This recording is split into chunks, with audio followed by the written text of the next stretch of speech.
হাসিনা সবকিছু জানতো। এই বিডিআর এর ঘটনা হাসিনা আসার 1 মাস পরেই কেন ঘটলো? হাসিনা এবং মঈনুদ্দিন এটা জানতো, কাজেই হাসিনাকে একদিন জবাব দিতেই হবে। এটা পিলখানা হত্যাকাণ্ডকে আমরা যদি একটি মুদ্রা হিসাবে ধরি, তাহলে এতদিন আমরা সেই মুদ্রার এক পিঠ দেখেছি, যার আরেক পার্শ্ব আরো ভয়ঙ্কর, আরো নৃশংস, আরো বর্বর, অমানবিক। আমরা শুধু 57 সেনা কর্মকর্তার গল্প শুনেছি, কিন্তু তার চেয়েও কয়েক গুণ মানুষকে হত্যা করা হয়েছে, যেই খবর বিডিআরের পরিবারের বাইরে আর কাউকে জানতে দেয়া হয়নি। পিলখানা দীর্ঘ 16 বছর পর পিলখানার সেই গোপন তথ্য, গোপন রহস্য বের করে আনলেন সাংবাদিক ইলিয়াস। এবং এই সাংবাদিক ইলিয়াসের এই তথ্যটি শুনলে বুঝতে পারবেন যে আসলে পিলখানায় সেদিন কি হয়েছিল। আমরা শত নিউজ এবং শত তথ্য পেলেও সত্যটা কিন্তু 25 ফেব্রুয়ারি 2009।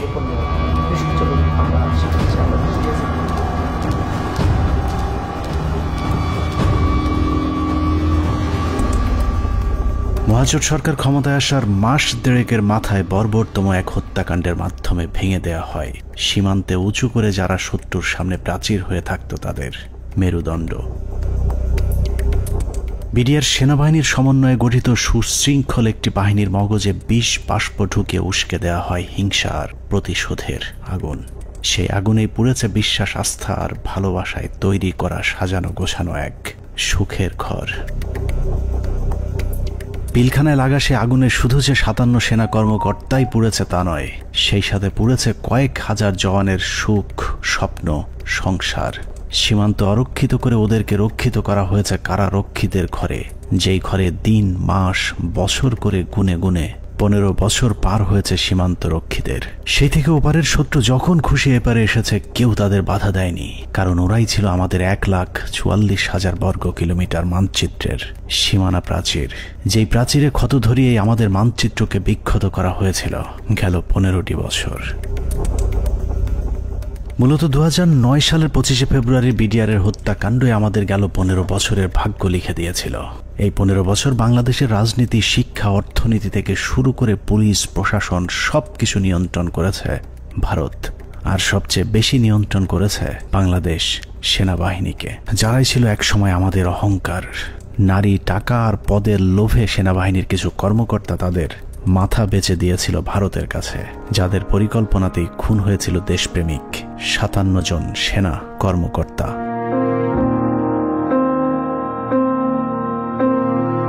25 ফেব্রুয়ারি পিলখানায় আসলে কি ঘটেছিল, কেন ঘটেছিল, সেই ঘটনার পরে কি ঘটেছিল, কিংবা এখন আসলে কি ঘটছে তা নিয়ে আমাদেরকে যতটুকু জানানো হয়েছে তার চেয়েও অনেক বেশি আমাদের থেকে গোপন করে রাখা হয়েছে।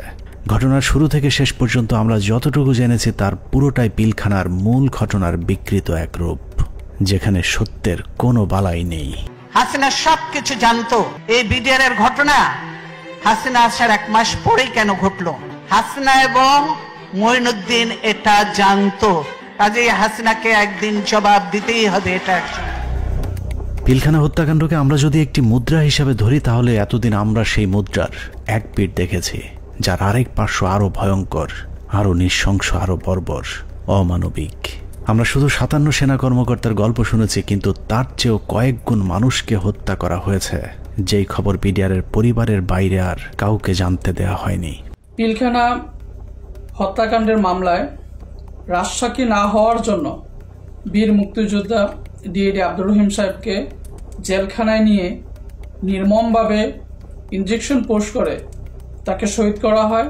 আনুমানিক 28 তারিখ সন্ধ্যার দিকে ওনার ভাইয়ের মানে মেজর ইনাম সাহেবের নির্দেশে আব্বু পিলখানায় আবার জয়েন করে। সন্ধ্যার সময় জয়েন করার সঙ্গে সঙ্গে কিছু আর্মি সদস্যরা আব্বুকে আলাদা করে লোকচক্ষুর আড়ালে নিয়ে যায়। সন্ধ্যা ঘনিয়ে আসার পরে একটা গাড়িতে করে চোখ বেঁধে, হাত বেঁধে ঢাকা ক্যান্টনমেন্টের দিকে নিয়ে যায় এবং ডিজিএফআই সেলে নিয়ে যায়। আব্বু তাদের কথাবার্তাতে বুঝতে পারে যে আব্বু ডিজিএফআই সেলে আছে। ওখানে সম্ভবত একটা 12 নম্বর কোন একটা রুমে আব্বুকে 10 থেকে 12 দিন রাখা হয় এবং অমানবিক নির্যাতন করা হয়। আপনার ইলেকট্রিক শক দেওয়া হয়, লিঙ্গে বাড়ি দেওয়া হয়, মানে অসহনীয় কষ্ট তাদেরকে সহ্য করতে হয়। ড্রিল মেশিন দিয়ে পা ছিদ্র করে, তারপর আপনার পেরেক দিয়ে হাতের পায়ে নখ উপড়িয়ে ফেলে। 2009 সালে পিলখানায় যে হত্যাকাণ্ড শুরু হয়েছিল সেই হত্যাকাণ্ড এখনও শেষ হয়নি। 25 থেকে 27 তারিখ পর্যন্ত ভাড়াটে খুনিদের দিয়ে সেনা কর্মকর্তাদের খুন করা হয়েছে, আর 27 তারিখের পর থেকে সেনাবাহিনীর ঊর্ধ্বতন কর্মকর্তারা নিজেরাই খুনের কাজ চালিয়ে গিয়েছেন। ঘটনার পর জিজ্ঞাসাবাদের নামে বিডিআরের 167 জন জওয়ানকে নিজেদের হাতে হত্যা করেছে আমাদের গর্বের সেনাবাহিনী। এমনকি সেনাবাহিনীর শিখিয়ে দেওয়া সাক্ষ্য দিতে চায়নি বলে পিলখানার জামে মসজিদের ইমামকে পর্যন্ত নির্মমভাবে হত্যা করা হয়েছে, যিনি ঘটনার শুরু থেকে শেষ পর্যন্ত নিজ চোখে প্রকৃত খুনিদেরকে দেখেছিলেন। এসব তো আমাদের সৈনিকরা করবে না, কখনোই আমাদের সৈনিকরা অফিসারের উপরে আক্রমণ করবে না। যেভাবে গুলি করতে করতে ভিতরে ঢুকে গেছে, আর একজন হিন্দিতে কথা বলে, ইংলিশে কথা বলে, কমেন্ট করে ওদেরকে। পিলখানার ঘটনার বেশিরভাগ তথ্য উপাত্ত ও আলামত নষ্ট করে দেওয়া হয়েছে। তারপরেও চূড়ান্ত ঝুঁকি নিয়ে দেশপ্রেমিক কয়েকজন সেনা কর্মকর্তা অত্যন্ত গোপনীয়ভাবে কিছু গুরুত্বপূর্ণ তথ্য প্রমাণ নিজেদের সংগ্রহে রেখেছিলেন। বিডিআর হত্যাকাণ্ডের দিন বেঁচে যাওয়া কিংবা পিলখানার বাইরে থেকে বারবার ভেতরে ঢুকে অফিসারদের জীবন বাঁচানোর চেষ্টা করা, অথবা যারা ঘটনার সুষ্ঠু তদন্তের ব্যবস্থা করতে চেয়েছিলেন, এরকম একদল সেনা কর্মকর্তার সহায়তায় আমাদের আজকের অনুসন্ধানটি করা হয়েছে। দীর্ঘ সময় ধরে চলা আমাদের একান্ত প্রচেষ্টায় ঘটনার মূল রহস্য উদ্ঘাটনের সর্বোচ্চ চেষ্টা করা হয়েছে। তারা রাষ্ট্রের মানুষের সুন্দরভাবে একটা সেবা দেওয়ার জন্য দায়িত্ব নেয় নাই, এবং মাত্র 1.5 মাসের মাথায় বিডিআর মতো একটা হত্যাযজ্ঞ তারা চালিয়েছিল পরিপূর্ণ রাষ্ট্র সহযোগিতায়। কারণ রাষ্ট্রকে পরিপূর্ণ এই সময় থামিয়ে রাখা হয়। এই জায়গা একটা বিশাল একটা কাজ করার জায়গা কমিশনের, যে এই পোস্টিং গুলা কাদের অর্ডারে হয়েছিল, কি ক্রাইটেরিয়াতে ওনাদেরকে তখন এইভাবে পোস্টেড করা হলো, কেন এত কুইক, মানে এই জিনিসটা তো সন্দেহের উদ্রেক করে, তাই না? যে 18 ইঞ্জিনিয়ার্স এর কর্নেল মেহেদী স্যার এত ইম্পর্টেন্ট সব কাজ করছিল। ওদেরকে যখন ক্লোজ অ্যারেস্ট করে রাখা হয় বা আয়নাঘর থেকে নিয়ে ইসে রাখা হয়, মেস বিতে ক্লোজ অ্যারেস্ট করে রাখা হয়, তখন এই রেজানুর খান স্যারের সঙ্গে আমার বাবা দেখা করতে গেছিলেন যে আমার খোঁজ নেওয়ার জন্য। তখন উনি বলেন যে আপনার ছেলে মানে বাংলাদেশের সবচেয়ে বড় সন্ত্রাসী, তার কথা একদম ভুলে যান। পিলখানায় আসার আগের 2 বছর 3 বছর তারা আসলে কি করছিল, কোথায় তাদের পোস্টিং ছিল, তারা কাদের সাথে মেলামেশা করছে। আমাদের অনুসন্ধানে সহায়তাকারী এসব অফিসারদের সকলে বিডিআর হত্যাকাণ্ডের ঘটনায় নির্যাতনের শিকার। কেউ কেউ দীর্ঘ সময় গুমের শিকার, কেউ চাকরিচ্যুত হয়েছেন কিংবা জীবন বাঁচাতে চাকরি এবং দেশ ছাড়তে বাধ্য হয়েছিলেন। ডিজিএফআই কেন আমাদেরকে বাধা দিলেন, উল্টা আর আমাদের সাথে রাগ করলেন যে কেন তোমরা পলাতক এদেরকে ধরে নিয়ে আসলে, তাদের তো পালিয়ে যেতে দেওয়া হচ্ছিল অন্ধকার করে, লাইন কেটে যে তাদেরকে পালিয়ে যেতে দেওয়া হচ্ছিল। এই বিষয়টা অবশ্যই ওই সময় সমস্ত পত্রিকায় এসেছিল। আর 3 নাম্বার হচ্ছে যে এই যে এরা যে মানে বললো যে এরা ঠিক জানে না কে তাদের কমান্ড করছে, এই যে জিনিসটা সবার মুখ ঢাকা ছিল। সো কে কাকে কমান্ড করছে এটা তো চেহারা, যেমন আমার সৈনিক কিন্তু সবাইকে চিনে একটা ইউনিটের, আমি সবাইকে চিনি যে আমাকে অমুক স্যার এটা বলেছে। একে তো ওখানে হচ্ছে প্যারেড উপলক্ষে বিভিন্ন ইউনিটের সৈনিকরা এসেছিল, সবার মুখ ছিল বাধা, এই জন্য ওরা জানতো না যে কার কমান্ডে তারা কাজ করছে। সেনাবাহিনীর মধ্যম সারির এসব সেনা কর্মকর্তাদের সংগ্রহে থাকা কিছু গোপন অডিও ভিডিও ছিল আমাদের অনুসন্ধানের মূল পুঁজি। স্পর্শকাতর এসব তথ্য উপাত্ত নিয়ে আমাদের আজকের অনুসন্ধান।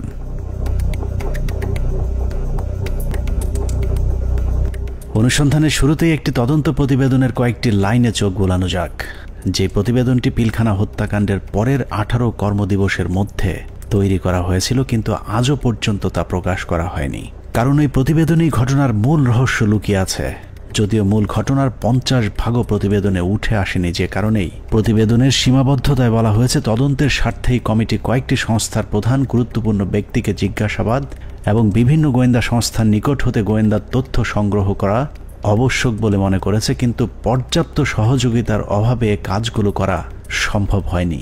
ফলশ্রুতিতে পর্যাপ্ত তথ্য প্রমাণ সহ এই বিদ্রোহ এবং হত্যাকাণ্ডের মূল ষড়যন্ত্রকারীদেরকে শনাক্ত করা এবং ঘটনার পেছনের মূল কারণ বা মোটিভ উদ্ঘাটন করা সম্ভব হয়নি।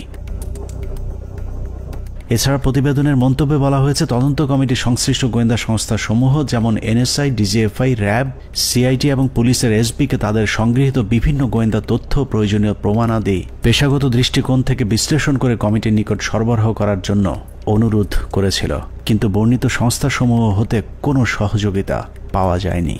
প্রতিবেদনের এই লাইনগুলো পড়লেই বোঝা যায় পিলখানা হত্যাকাণ্ডের পরপর গঠিত ওই তদন্ত কমিটি ঘটনার মূল রহস্য উদ্ঘাটন করুক, এটা সরকার কিংবা সেনাবাহিনী কেউই চায়নি। ওই প্রতিবেদনের মতোই পিলখানা হত্যাকাণ্ডের সবকিছুই আমাদের থেকে আড়াল করে রাখা হয়েছে।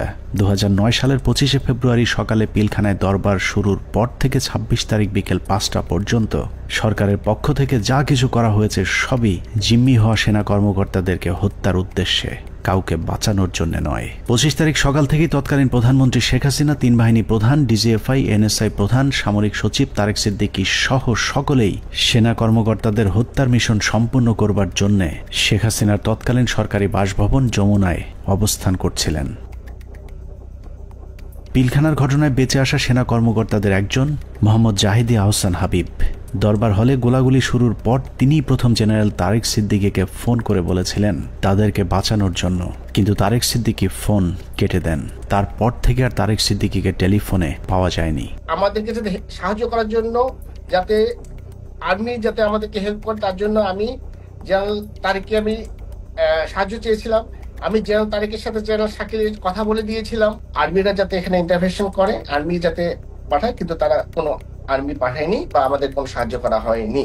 পিলখানা থেকে বেঁচে ফেরা মেজর জায়েদের বক্তব্যের অনুরূপ তথ্য অপ্রকাশিত সেই প্রতিবেদনেও উঠে এসেছে, যেখানে বলা হয়েছে আনুমানিক সকাল 9:30 ঘটিকায় মহাপরিচালক বিডিআর স্বয়ং প্রধানমন্ত্রী, সেনাপ্রধান, মহাপরিচালক র্যাব এবং মহাপরিচালক ডিজিএফআই এর সাথে ফোনে কথা বলেন। এ সময় বিডিআর এর ডিজি সুনির্দিষ্টভাবে তাদেরকে জানান 44 রাইফেলস ব্যাটালিয়ন বিদ্রোহ করেছে। এছাড়াও অবরুদ্ধ অন্যান্য সেনা কর্মকর্তাগণও তাদের মোবাইলে সাহায্যের জন্য বিভিন্ন স্থানে টেলিফোন করেন ও SMS পাঠান। আত্মীয় স্বজন, বন্ধু বান্ধব ও সহকর্মীদের তাদের অসহায়ত্বের খবর জানান। সাহায্য প্রত্যাশায় আটকে পড়া কর্মকর্তারা জানায় দরবার হল বিদ্রোহী জওয়ানদের নিয়ন্ত্রণে, আমরা বন্দী, আর কথা বলা যাচ্ছে না, দ্রুত ব্যবস্থা নিন, আর হয়তো দেখা হবে না, তুমি ভালো থেকো, আমার সন্তানদের যত্ন নিও, ইত্যাদি ইত্যাদি। প্রতিবেদনের এতটুকু অংশ পড়লেই বোঝা যাচ্ছে যে সকাল 9:30টায় প্রধানমন্ত্রী, সেনাপ্রধান, র্যাব ডিজি এবং ডিজিএফআই, এনএসআই সহ সকলেই বিডিআর এর ডিজি মেজর জেনারেল শাকিল আহমেদের পরিণতি কি হতে যাচ্ছে তা জেনে গিয়েছিলেন। তারপরেও কোনো পদক্ষেপ নেওয়া হয়নি। সাথে প্রায় 1 প্লাটুন আমার র্যাব ছিল, আমার সাথে আরো 2-3 জন অফিসার ছিল। আমি মেজর রাজনের কথা বলেছি, মেজর রাজন অলথ্রু আমার সাথে ছিল, আমার সাথে আরো 2-3 জন পুলিশ অফিসার ছিল। মেজর জুলকার তখন সম্ভবত সে ক্যাপ্টেন জুলকার ছিল, ক্যাপ্টেন ইয়াসির ছিল, আপনার ওইদিকে আমার 5 নম্বর গেটে মেজর আমিন ছিল, আমার টুয়াইসি বর্তমানে সে প্রবাসী মেজর আমজাদ ছিল, আমার সঙ্গে ছিল আরো আপনার এসপি শহীদ ছিল, আমার অ্যাডজুটেন্ট খালিদ, ক্যাপ্টেন খালিদ ছিল। তো অসংখ্য অফিসার, প্রায় 7-8 জন আমরা মিলিটারি এবং পুলিশ অফিসার সব মিলে প্রায় আমি মনে 7-8 আরো বেশি 10-12 জন আমরা 5 নম্বর গেটে ছিলাম। আমরা কিন্তু কমপ্লিটলি একটা অল্টারকেশনের ভিতরে ছিলাম। আমরা বারবার এই তৎকালীন আমি এডিজিকেই বেশি করে বলবো, কারণ এডিজি কর্নেল রেজানুর, আমি এখনো অবাক হচ্ছি যে এই ব্যক্তিটিকে কেন প্রশ্নের সম্মুখীন করা হয়নি। তখন কিন্তু সুযোগ ছিল তাকে প্রশ্ন করার, তখন করা হয়নি, কিন্তু এখনো কেন করা হচ্ছে না। এই ব্যক্তিটি কিন্তু আমাদেরকে বারবার বাধা দিয়েছে যে আমরা যেন ভিতরে প্রবেশ না করি। যে যমুনা ভবনের থেকে সে বারবার বলছিল এবং ফের রেফারেন্স দিচ্ছিল প্রাইম মিনিস্টারের, যে উনি বলেছেন একটা আলোচনা হবে, কেউ যেন আমরা এখানে বিডিআর গেটে কোনো ধরনের আক্রমণ না করি এবং ভিতরে ঢোকার চেষ্টা না করি। ততক্ষণে সেনাবাহিনী এবং র্যাবের বেশ কয়েকটি দল পিলখানার বিভিন্ন গেটে অবস্থান নিয়েছিল। ভেতরের পরিস্থিতি ক্রমেই নিয়ন্ত্রণের বাইরে চলে যাচ্ছে সেই খবর তাদের কাছেও পৌঁছেছিল, কিন্তু তাদেরকে পিলখানার ভেতরে অভিযান চালানোর পথে বাধা সৃষ্টি করে রেখেছিল সেই একই জায়গা থেকে। রেজাকে সেখানে কর্নেল রেজানুর খান, র্যাবের এডিজি, সে থামাই দেয় যে কোনোভাবে, সে ঢুকতে পারে নাই।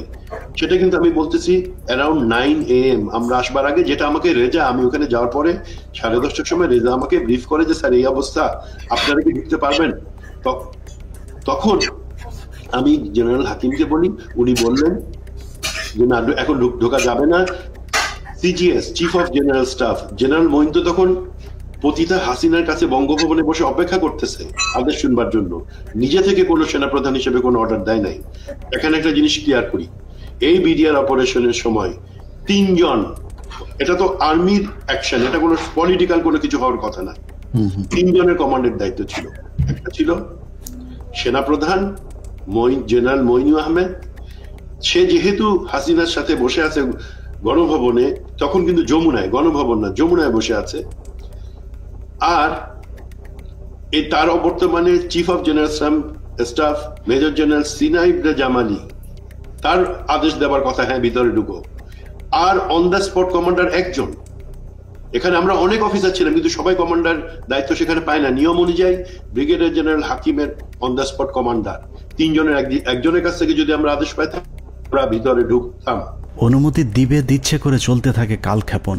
9:30 থেকে শুরু করে 11টার মধ্যেই বেশিরভাগ অফিসারদের হত্যা করা হলেও কিছু কর্মকর্তা পালিয়ে যাবার কারণে হত্যার মিশন অসম্পূর্ণ থেকে যায়, যা শেষ করতে সময় লাগে পরদিন বিকেল 5টা পর্যন্ত। তবে দরবার হলের সামনের হত্যাকাণ্ড শেষে খুনিদের প্রথম দলকে বের করে দেওয়ার ব্যবস্থা করা হয়। 12:30 পিলখানার 3 নম্বর গেটের সামনে বিডিআরের পক্ষ থেকে শতাধিক মানুষের একটি মিছিল বের করা হয়। এসব মিছিল থেকে বিডিআর জওয়ানদের দাবি দেওয়ার প্রতি সমর্থন ব্যক্ত করে জয় বাংলা, জয় বিডিআর, বিডিআর জনতা ভাই ভাই ইত্যাদি স্লোগান দেওয়া হয়েছিল। জয় বাংলা মিছিল করা ওই দলটি ভেতরে ঢুকার কিছুক্ষণ পর বেরিয়ে আসে সংখ্যায় দ্বিগুণ হয়ে। ধারণা করা হয় ওই মিছিলের মাধ্যমে খুনিদের একটি অংশকে ভেতর থেকে নিরাপদে বের করে দেওয়ার সুযোগ করে দেওয়া হয়। যেখানে আর্মির অপারেশন, আর্মির করবার কথা, সেখানে বিভিন্ন আওয়ামী লীগের পলিটিক্যাল লোকজন ভিতরে ঢুকতেছে যাইতেছে। এর মধ্যে আমরা দেখতে পাচ্ছি আমাদের কাছে অফিসারদের কাছে বাইনুকুলার, তাপস, মির্জা আজম, নানক, শেখ সেলিম, এরা সবাই কিন্তু যাওয়া আসা করতেছে ভিতরে। এবং এর মধ্যে আবার দেখলাম কি ছাত্রলীগ যুবলীগ মিলে একটা মিছিল বলে ওই নিউ মার্কেটের গেট থেকে ঢুকলো, তারা 20-25 জন হবে। তারা ঢুকে ওখানে কিছুক্ষণ, পুরাটা তার দেখা যায় না। আবার ঘন্টাখানেক পরে দেখলাম কি সেই মিছিল, তাদের হাতে কিন্তু আওয়ামী লীগের ব্যানার আছে। সেই মিছিল বের হয়ে যাচ্ছে, সেটা সংখ্যা হচ্ছে লোকের এখন 100 থেকে উপরে, 100-125 জন ঢুকছিল, 25 জন বাইরে হয়ে যাচ্ছে। সাথে সাথে আমরা সেটে যারা ছিল তাদেরকে জানালাম যে দেখো এই মিছিলটাকে আটকাও, এদের মধ্যে থেকে কিন্তু ভিতরে যারা কিলার তারা বের হয়ে তাদেরকে বের করে নিয়ে যাওয়া হইতেছে। বিডিআর কমপ্লেক্স যে ভিতরে যত সৈনিকরা ছিল তখন সবাই জাগো বললো, জাগো বলে যে যেদিকে পারলো বেরিয়ে চলে গেল। এটা হওয়ার কথা না। একটা ট্রেন সোলজার একটা এইভাবে পালিয়ে যেতে পারে না, যখন যতই গুলি হোক, কেননা তার কাছে কোনো অর্ডার আসেনি। এবং এই সময় কিছু অফিসারও কিন্তু পালিয়ে গিয়েছিল। তো আমাদেরকে বের করতে হবে হু অল অর, মানে ওই অফিসাররা কারা কারা। এই সময় পালানোর কথা না।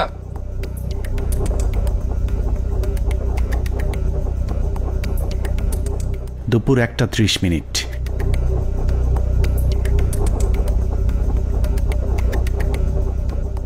খুনের প্রথম পর্ব শেষ হবার পর শুরু হয় দ্বিতীয় পর্ব।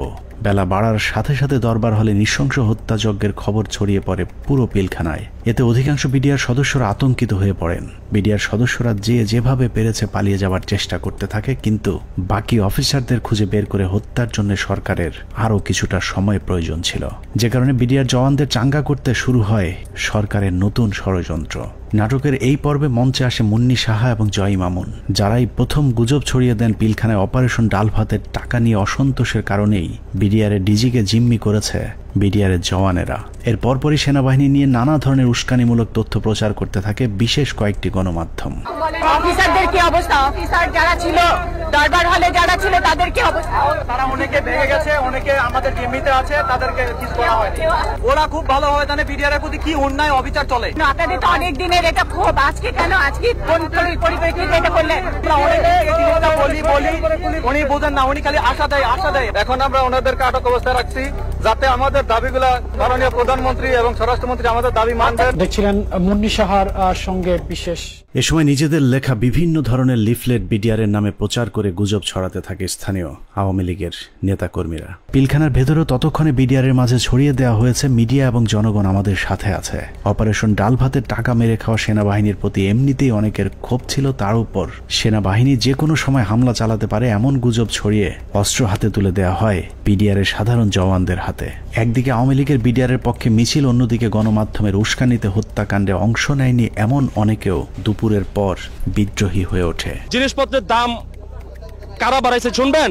অরিজিনাল সেনা কর্মকর্তারা বিডিআর কে দিয়ে দাম বাড়াইছে।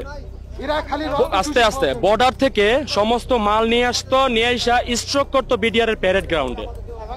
স্ট্রোক করে সেই মালগুলি দেশবাসী মাধ্যমে অনেক দিন পর সাপ্লাই করতো, যার কারণে অনেক দাম বেড়ে যেত জিনিসগুলির। যত ডাল ভাতের টাকা আছে সব মেরে খেয়ে ফেলেছে। ডাল ভাতের নামে তারা কোটি কোটি টাকা হাতিয়ে নিয়ে গেছে, কোটি কোটি টাকা হাতিয়ে নিয়ে গেছে ডাল ভাতের নামে। এরই মধ্যে গণভবনের নতুন ষড়যন্ত্রের অংশ হিসেবে আওয়ামী লীগ নেতা জাহাঙ্গীর কবির নানককে পিলখানার 4 নম্বর গেটে পাঠানো হয়। পিলখানার চারপাশের এলাকা থেকে বাড়িঘর ফেলে মানুষ যখন সরে যাচ্ছিলেন, তখন বীর দর্পে 4 নম্বর গেটের দিকে এগিয়ে যান আওয়ামী লীগের তৎকালীন এলজিআরডি প্রতিমন্ত্রী জাহাঙ্গীর কবির নানক, ফজলে নূর তাপস এবং হুইপ মির্জা আজম। অন্যদিকে প্রস্তুত ছিলেন সাংসদ মাহবুব আরা গিনি এবং ওয়ারেসাত হোসেন সহ আওয়ামী লীগের বেশ কয়েকজন নেতাকর্মী। একজন মহিলা এমপি, তো মহিলা এমপিকে কাছে আসার পরে তখন আমি চিনতে পেরেছিলাম। তো আর ওনাদের দুজনকে তো আমি চিনি। তো ওনারা এসে আসে দাঁড়ানোর পরে ফরজুল করার কাছে এসে মহিলারা জিজ্ঞেস করলেন যে আমি কি একটা সাদা পতাকা পেতে পারি।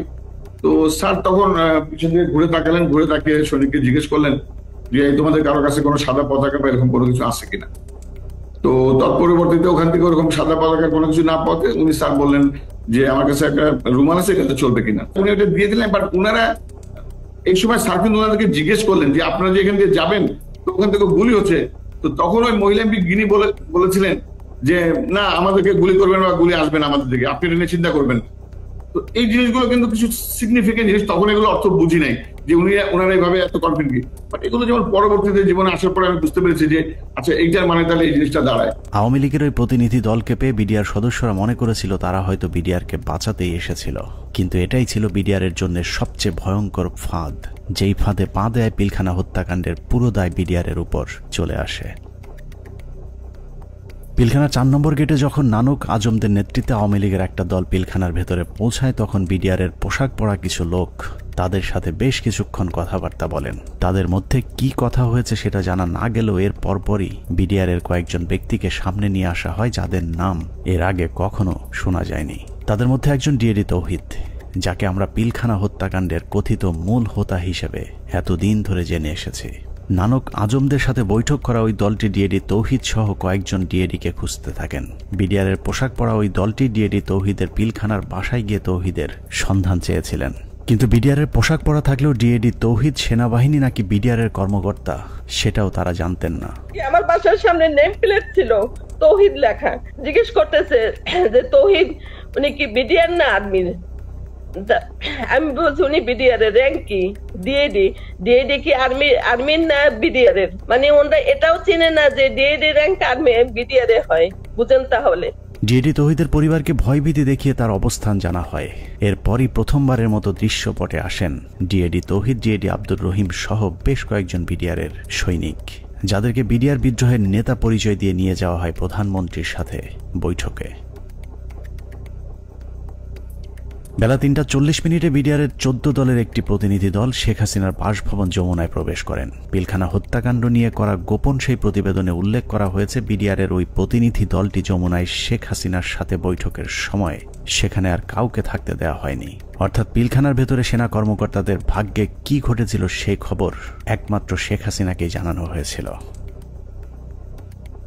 যমুনায় বৈঠক শেষে বিডিআরের প্রতিনিধি দল গেটের বাইরে আসার পর অপেক্ষমান সাংবাদিকদের সাথে কথা বলেন। সেখানে নানান প্রশ্নের জবাব দেওয়ার পর ভেতরে কতজন শহীদ হয়েছেন সেটা নিয়ে জিজ্ঞেস করতেই ডিএডি তৌহিদকে সেখান থেকে সরিয়ে নিয়ে যায় জাহাঙ্গীর কবির নানক।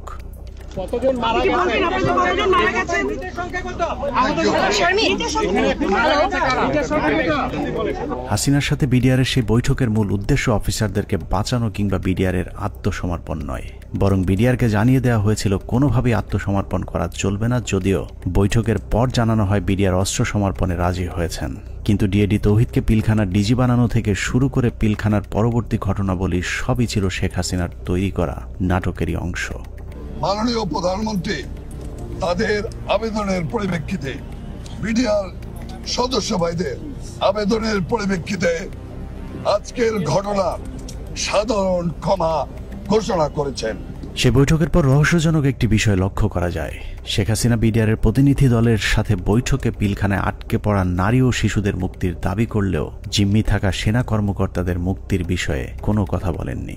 ভিতরে যারা মহিলা, শিশু, সন্তানাদি নিয়ে যারা আটকা পড়েছেন হেডকোয়ার্টারের ভিতরে, তাদেরকে এই মুহূর্তে তারা যাওয়ার পরিস্থিতির ব্যবস্থা করে দিবেন। কেন শুধুই নারী শিশুদের মুক্তি চাওয়া হয়েছিল সেই প্রশ্নের উত্তর জানতে আমরা 2009 সালের একটি জিজ্ঞাসাবাদের অডিও শুনে আসব, যেখানে পিলখানা হত্যাকাণ্ডে অভিযুক্ত হিসেবে জাহাঙ্গীর কবির নানককে সেনাবাহিনীর বিশেষ একটি তদন্তকারী দল জিজ্ঞাসাবাদ করেছিলেন।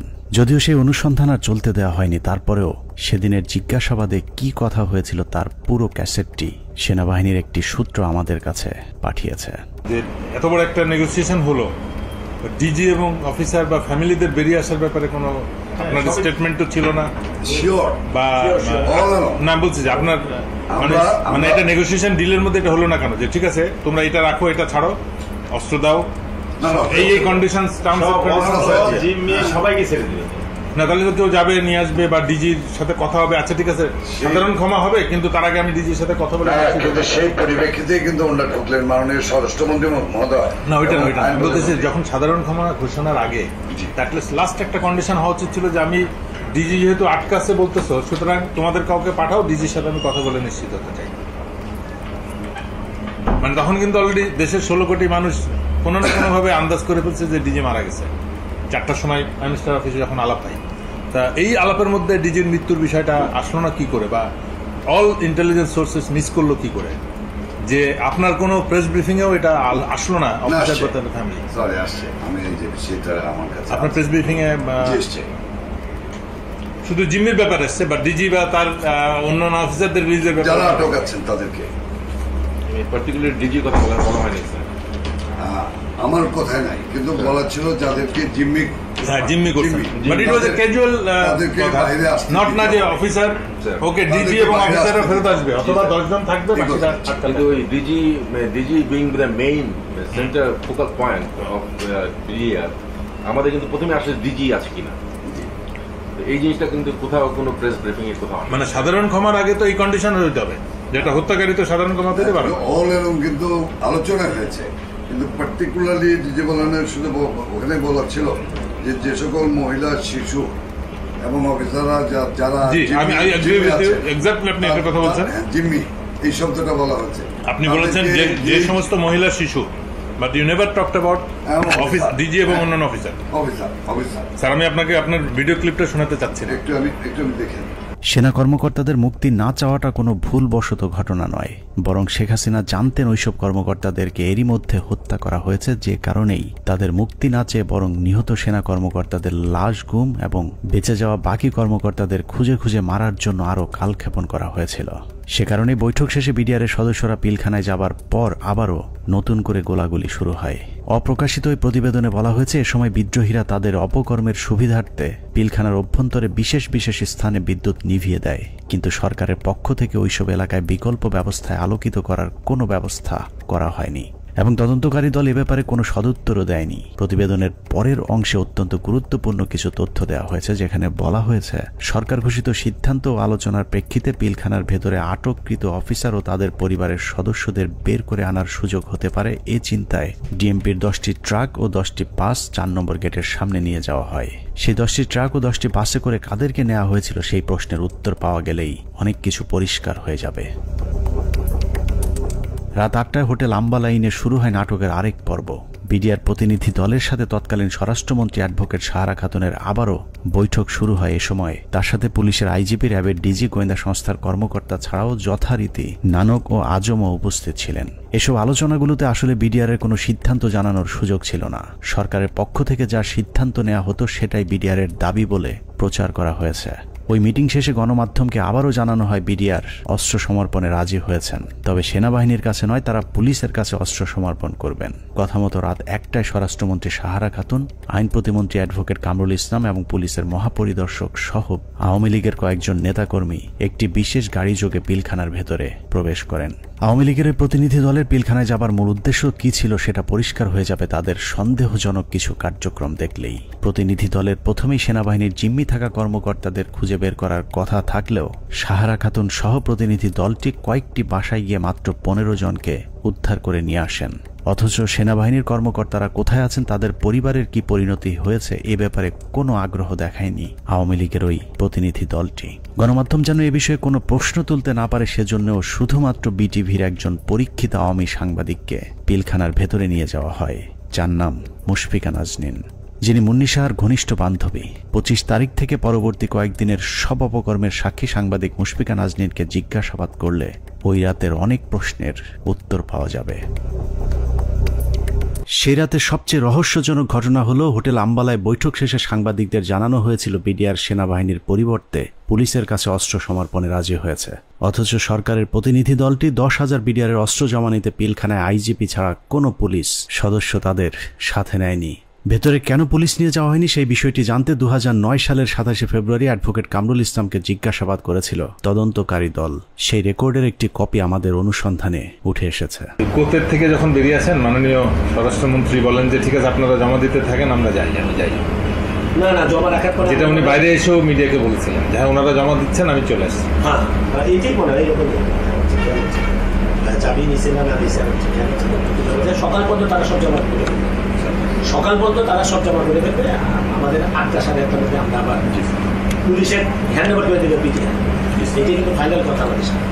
সেই অনুযায়ী সকালে আমরা গেছি আবার, মানে পুলিশকে হ্যান্ড ওভার করবে কিন্তু কোনো পুলিশ যায়নি ভিতরে। সকালে তো পুলিশ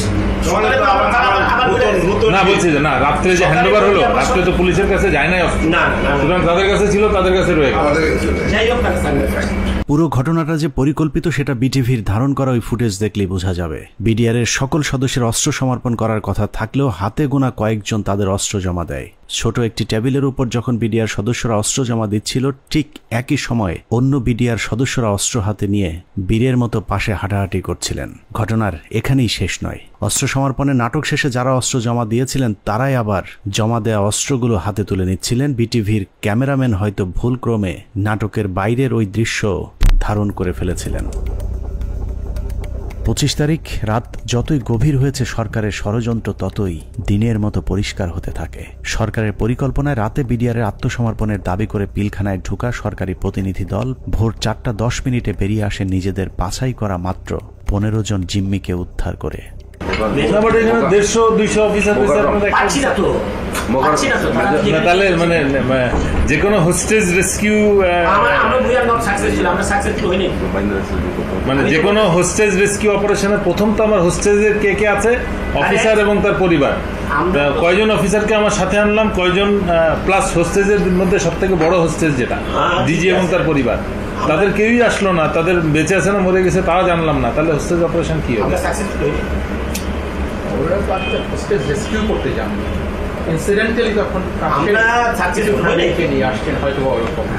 নাটকের পর নাটক শেষে পরদিন সকাল শুরু হয় আরেক নাটকের মধ্য দিয়ে। 26 তারিখ সকাল 9টায় কৃষিমন্ত্রী মতিয়া চৌধুরী, জাহাঙ্গীর কবির নানক, জাতীয় পার্টির চেয়ারম্যান হোসেন মোহাম্মদ এরশাদ, আইন প্রতিমন্ত্রী কামরুল ইসলাম এবং ব্যারিস্টার তাপস আবারও পিলখানার 4 নম্বর গেটে উপস্থিত হন।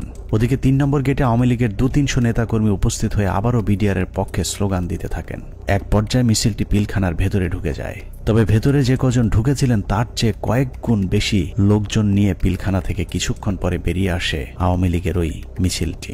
27 তারিখ তো 26 তারিখে একটা মাইক্রোবাসে করে বাইরের যে লোকেরা ভেতরে ঢুকেছিল তারা বের হয়ে যায়। 26 তারিখ দুপুর 2:30 12 সদস্যের মহাজোট মধ্যস্থকারী কমিটি গঠন করা হয়।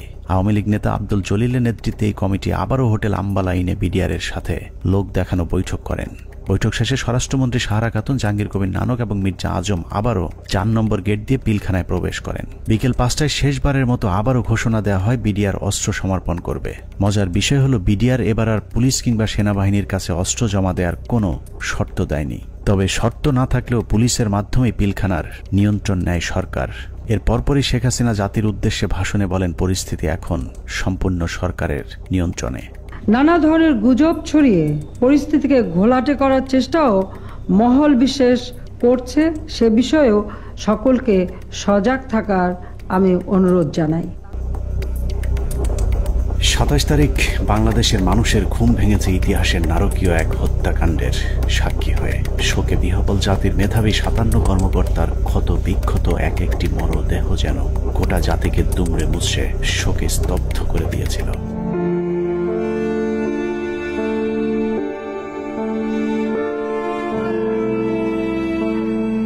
এভাবেই শেষ হয় শ্বাসরুদ্ধকর পিলখানা ট্র্যাজেডির ৩৩ ঘন্টা। পিলখানার ঘটনা নিয়ন্ত্রণে আনতে কেন দুদিন সময় লাগলো? একজন অফিসারকেও জীবিত উদ্ধার না করলে সরকার এই দুদিনে আসলে কি পদক্ষেপ নিয়েছিল সেটা জানতে আমরা পিলখানা হত্যাকাণ্ডের শেষ ১ ঘন্টার একটি ঘটনা দেখে আসব। ২৭ তারিখ বিকেল ৫টায় বিডিআরের অস্ত্র সমর্পণের ঘণ্টাখানেক আগে শেখ তাপসের নেতৃত্বে একটি দল শেষবারের মতো মাইকিং করে জীবিত কেউ থাকলে বের হয়ে আসার অনুরোধ করেছিলেন। মাইকিং শুনে যেসব সেনা কর্মকর্তারা জীবন বাঁচাতে গাড়ির কাছে গিয়েছিলেন তাদের একজন ক্যাপ্টেন তানভীর, যার লাশ এখনো খুঁজে পাওয়া যায়নি। আমাদের হাতে আসা একজন সিপাহীর জিজ্ঞাসাবাদের একটি রেকর্ডে ক্যাপ্টেন তানভীর সম্পর্কে গুরুত্বপূর্ণ তথ্য পাওয়া গেছে। উনি হচ্ছেন আমাদের এমপি তাপস। তখন উনি আমার দিকে বড় বড় করে চোখ থেকে তাকালেন, এমপি তাপস। ওনাকে বলছে ঠিক আছে আপনি গাড়িতে উঠে। আমি বললাম স্যার আমাকে নিয়ে যান, আমি এখানে একা কি করবো? বলছে না তুমি ১ নম্বর গেট দিয়ে, তারপরে বলতো যে ১ নম্বর গেট দিয়ে তুমি বাইরে চলে যাও। বুঝলে ওনাকে গাড়িতে উঠে এর মধ্যে তার স্যার আমার হাতে হাত রাখে একে বলে মনে তুমি কোনো চিন্তা করো না, তুমি বাসা চলে যাও। চলে গেলেন গাড়ি নিয়ে, আমি চলে আসলো। অনুসন্ধানে জানা যায় বিডিআর সৈনিকদের জিজ্ঞাসাবাদের সময় গোপনে রেকর্ড করা এই বক্তব্যটি সিপাহী মুহিতের, যিনি বিডিআর হত্যা মামলার ৭০ নম্বর আসামি। জিজ্ঞাসাবাদের সময় একজন সেনা কর্মকর্তার কাছে সিপাহী মুহিত ক্যাপ্টেন তানভীরের ভাগ্যে আসলে কি ঘটেছিল তার বিশদ বর্ণনা দিয়েছেন। কোনোভাবে কিছু হয় না। উনি এখান থেকে ফোনে কথা বললেন, আমার মোবাইলে কথা বললেন, দিঘার এক জায়গায় সার বললেন, আরেক জায়গায় চুরি করে কথা বললেন। তখন আমার মোবাইলেরও সার্চ নাই, মোবাইল বন্ধ হয়ে গেছে, আমিও কথা বলতে পারলাম না। আমি আরো সারা রাত রাগারাগি করে আপনার জন্য আমিও আমার পরিবারের সাথে কথা বলতে পারলাম না। সিপাহী মুহিতের বক্তব্য অনুযায়ী ক্যাপ্টেন তানভীর সবশেষ তার স্ত্রীর সাথে মুহিতের মোবাইল ফোনে কথা বলেছেন এবং ফোনের চার্জ শেষ হয়ে যাবার পর লাইন কেটে যায়। ঘটনার সত্যতা জানতে আমরা তানভীরের স্ত্রীর সাথে কথা বলেছিলাম। তানভীরের স্ত্রীও ঠিক মুহিতের মতো একই বক্তব্য দিয়েছেন। ফোনে কথা বলতে বলতে কি ফোন কেটে গিয়েছিল, এরকম কিছু মনে করতে পারি? এরকম ফোন হয় কেটে গিয়েছিল বা কোনো আর সাউন্ড পরে শুনতে পাইনি। তার মানে সিপাহী মুহিত এবং তানভীরের স্ত্রী দুজনের বক্তব্যে এটা পরিষ্কার যে ক্যাপ্টেন তানভীরকে বিডিআর নয়, তাপস নিজেই হত্যা করেছে।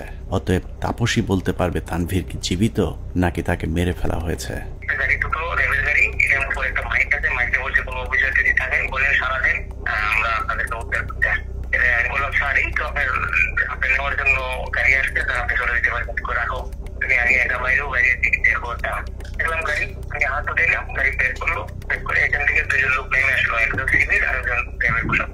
আমাকে বললো যে কি করছে, এখানে একজন অফিসার আসলো, আসলো আসা করে জিজ্ঞেস করলো যে আপনি কে? উনি বলছেন যে আমি ক্যাপ্টেন তানভীর। উনি হচ্ছেন আমাদের এমপি তাপস। লোকটা হচ্ছে এমপি তাপস সাহেব। তখন উনি আমার দিকে বড় বড় করে চোখ থেকে তাকালেন, এমপি তাপস। ওনাকে বলছে ঠিক আছে আপনি গাড়িতে উঠে। সূত্র জানিয়েছে মুহিতের জিজ্ঞাসাবাদের এই রেকর্ডটি সিআইডিতে থাকাকালীন সেনাবাহিনী এবং র্যাবের কয়েক দফা জিজ্ঞাসাবাদ শেষে মুহিতকে সিআইডিতে জিজ্ঞাসাবাদের সময় মুহিত বলেন, আমার কোনো দোষ নেই, আমার অপরাধ একটাই, তা হলো জিজ্ঞাসাবাদে আমি ক্যাপ্টেন তানভীরকে তাপসের গাড়িতে তুলে দেওয়ার কথা সেনাবাহিনীর কর্মকর্তাদেরকে জানিয়েছিলাম। কোনো একটি জিজ্ঞাসাবাদের সময় তাপস নিজে উপস্থিত থেকে মুহিতকে নির্যাতন করেছেন বলেও অভিযোগ করতে শোনা যায় সিপাহী মুহিতের ওই গোপন রেকর্ডে। তানভীর স্যারকে ফোন করেন, তানভীর স্যারে আমি তানভীর স্যারকে কথা দিয়েছি, তানভীর স্যারকে তাপস স্যারের গাড়িতে উঠে দিয়েছি। উনি যা বলবেন তাই। উনি যদি আমি বলে যে আমি ওনাকে পাঠাই না, তাহলে আমার বাড়িটা তিনি বলছি তাপসের কথা আমাকে এমন পিছাই দিল, দিয়ে আমাকে নিয়ে আবার সেনের ভিতরে রাখলো। রাখার পরে আবার লোক আসলো, তাপস সাহেব আসছে, তাপস সাহেবকে নিয়ে আসে। তারা এনে বলে স্যার ওই সাবার কথা সবাই আপনার বলে আপনাকে তানভীরকে নাকি আপনি নিয়ে আসতেন, নিয়ে আসতেন। সে এমন জোরে থাপ্পড় মারলো আমাকে একটা, আমি একটা বাড়িতে বলে গেলাম। উঠাইলো, উঠাই বলছে তুই এই কথা আর কখনো যাতে তোর মুখ দিয়া না আসে। পিলখানা ট্র্যাজেডির ৩৩ ঘন্টা মূলত সেনাবাহিনীর যেসব অফিসার বেঁচে ছিলেন তাদেরকে খুঁজে খুঁজে মারার জন্যই কালক্ষেপণ করা হয়েছিল, যে অভিযানের শেষ হয় তানভীরকে গুম অথবা খুন করার মধ্য দিয়ে। বিএম এর ক্যারেট দিয়ে দিতে পারতো, 5 জন করে প্রত্যেক বছর এখানে দেওয়া যায়, সেটা যদি না দিতে পারতো তাহলে তাদের দিতে পারতো। কিন্তু এরা তো জানে যে আমার অফিসার না, সে জানে যে এটা আর্মির অফিসার। আপনি থেকে পার্মানেন্ট যদি চলে আসতো তাহলে সে জানতো এটা আমার অফিসার, কোন অবস্থায় মারতো না। মারতে গেলে নিজেদের মধ্যে যুদ্ধ লেগে যেত। পিলখানা ট্র্যাজেডি বলতে আমরা শুধুই 25 থেকে 27 ফেব্রুয়ারির হত্যাকাণ্ডকেই জানি, কিন্তু পিলখানার মূল ট্র্যাজেডির শুরু হয়েছিল বিডিআর অস্ত্র সমর্পণের পর।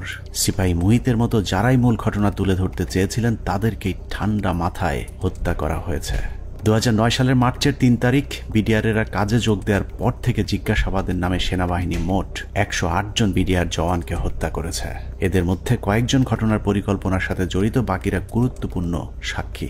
নিরীহ এসব বিডিআর সদস্যদের মৃত্যুর কারণ, পোস্টমর্টেম রিপোর্ট কিংবা হত্যাকাণ্ডের তদন্ত কোনো কিছুতেই বিডিআর পরিবারকে হস্তক্ষেপ করতে দেওয়া হয়নি। এমনকি গণমাধ্যমে কথা বলা নিয়েও দেয়া হয়েছিল কঠোর নিষেধাজ্ঞা। পিলখানা হত্যাকাণ্ডের পর জিজ্ঞাসাবাদে যারাই সত্য ঘটনা তুলে ধরতে চেয়েছে তাকেই হত্যা করা হয়েছে। কারণ পিলখানা হত্যাকাণ্ডের পরিকল্পনার সাথে সেনাবাহিনী এবং আওয়ামী লীগের কোন কোন ব্যক্তি জড়িত ছিল তা একমাত্র বিডিআর সদস্যরাই জানত। যে কারণে বিডিআরের গুরুত্বপূর্ণ সাক্ষীদেরকে জিজ্ঞাসাবাদের নামে নির্মমভাবে হত্যা করা হয়। আমি কেন 16 বছর জেল খাটলাম, এই জেল খাটার যে কারণ, এই কারণ আজ পর্যন্ত আমি আবিষ্কার করতে পারি নাই।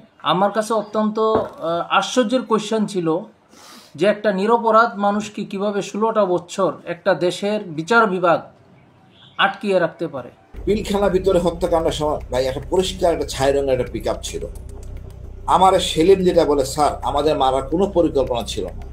দেখেন আমিও ইনজুর্ড, মানে রিকোয়েস্টেড গুলি তার হাতে লেগেছিল, আমাকে দেখাইছে, আমি দেখছি, তার কাছে কাগজও ছিল। তো আমি বললাম যে তুমি তো সবার কাম 1 বাই 1 বললাম, তোর ঘটনা এটা কেন? তো স্যার আমরা তো এর মধ্যে ছিলাম না, আমার কথা ছিল, আমাদের পরিকল্পনা একরকম ছিল, এখানে এটা ছিল না। কিন্তু বাইরে থেকে একটা পিক আপ আসে, এই পিক আপ থেকে গুলি করে। তো সেখানে তো স্যার আমাকেও চিনে না, ওই সারদের এক লাইনে ছিল, তো গুলিটা সারদের গায়ে লাগে, ওই গুলির একটা অংশ আমার গায়ে লাগে। এবং এইটা করে সম্পূর্ণ বহিরাগত। আমি বিশ্বাস করি এটা ভারত থেকে আসা, যাদেরকে পরে সুন্দর করে পার করে দেওয়া হয়।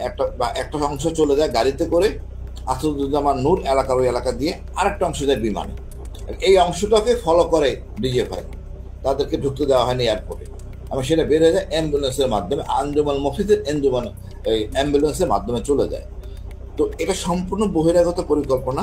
সহযোগিতা করে আমাদের কিছু সেনাবাহিনী অফিসার, ভিতরে ছিল কর্নেল শামস, তার ব্যাটালিয়নের সদস্য, আর বাইরে তো বললাম রেজানুর কাজ করে নাই। আর আমাদের শেখ হাসিনা যদি থাকে জড়িত, কি কি কাজ করবে, কাজ করতে পারে নাই। তবে আমি মনে করি দায়িত্ব পালনের অনীহা, এই কারণে সবাইকে আইনের আওতায় নিয়ে আসা উচিত। আমাদের দুর্ভাগ্য, মইনুল আমাদের সেনাপ্রধান ছিলেন, এটা আমাদের লজ্জা। পরবর্তীতে সেনাপ্রধান থাকেন যেন মুবিন, ইনিও এই অনাচার করে গেছেন।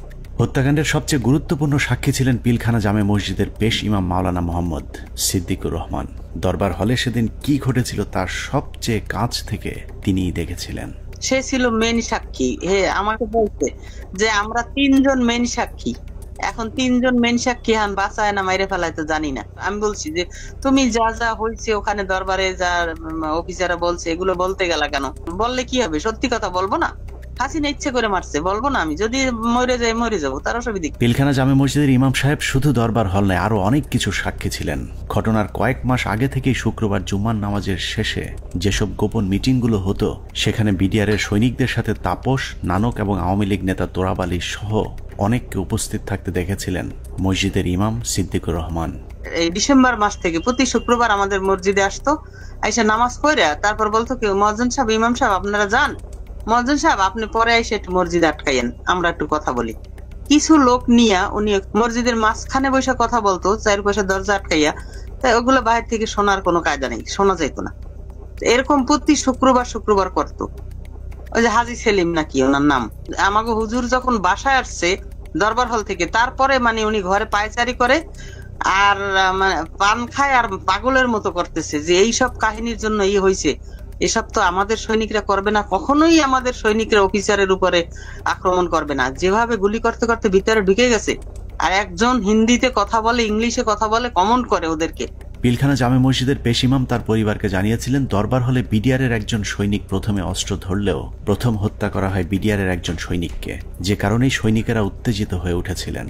তারপরেও বিডিআরের সৈনিকেরা কোনো অফিসারকে গুলি করেননি, বরং একটি আতঙ্কের পরিবেশ তৈরি করতে চেয়েছিলেন। কিন্তু হঠাৎ করেই কয়েকজন অজ্ঞাত মুখোশধারী দরবার হলে ঢুকে অফিসারদেরকে এলোপাতাড়ি গুলি করতে থাকেন।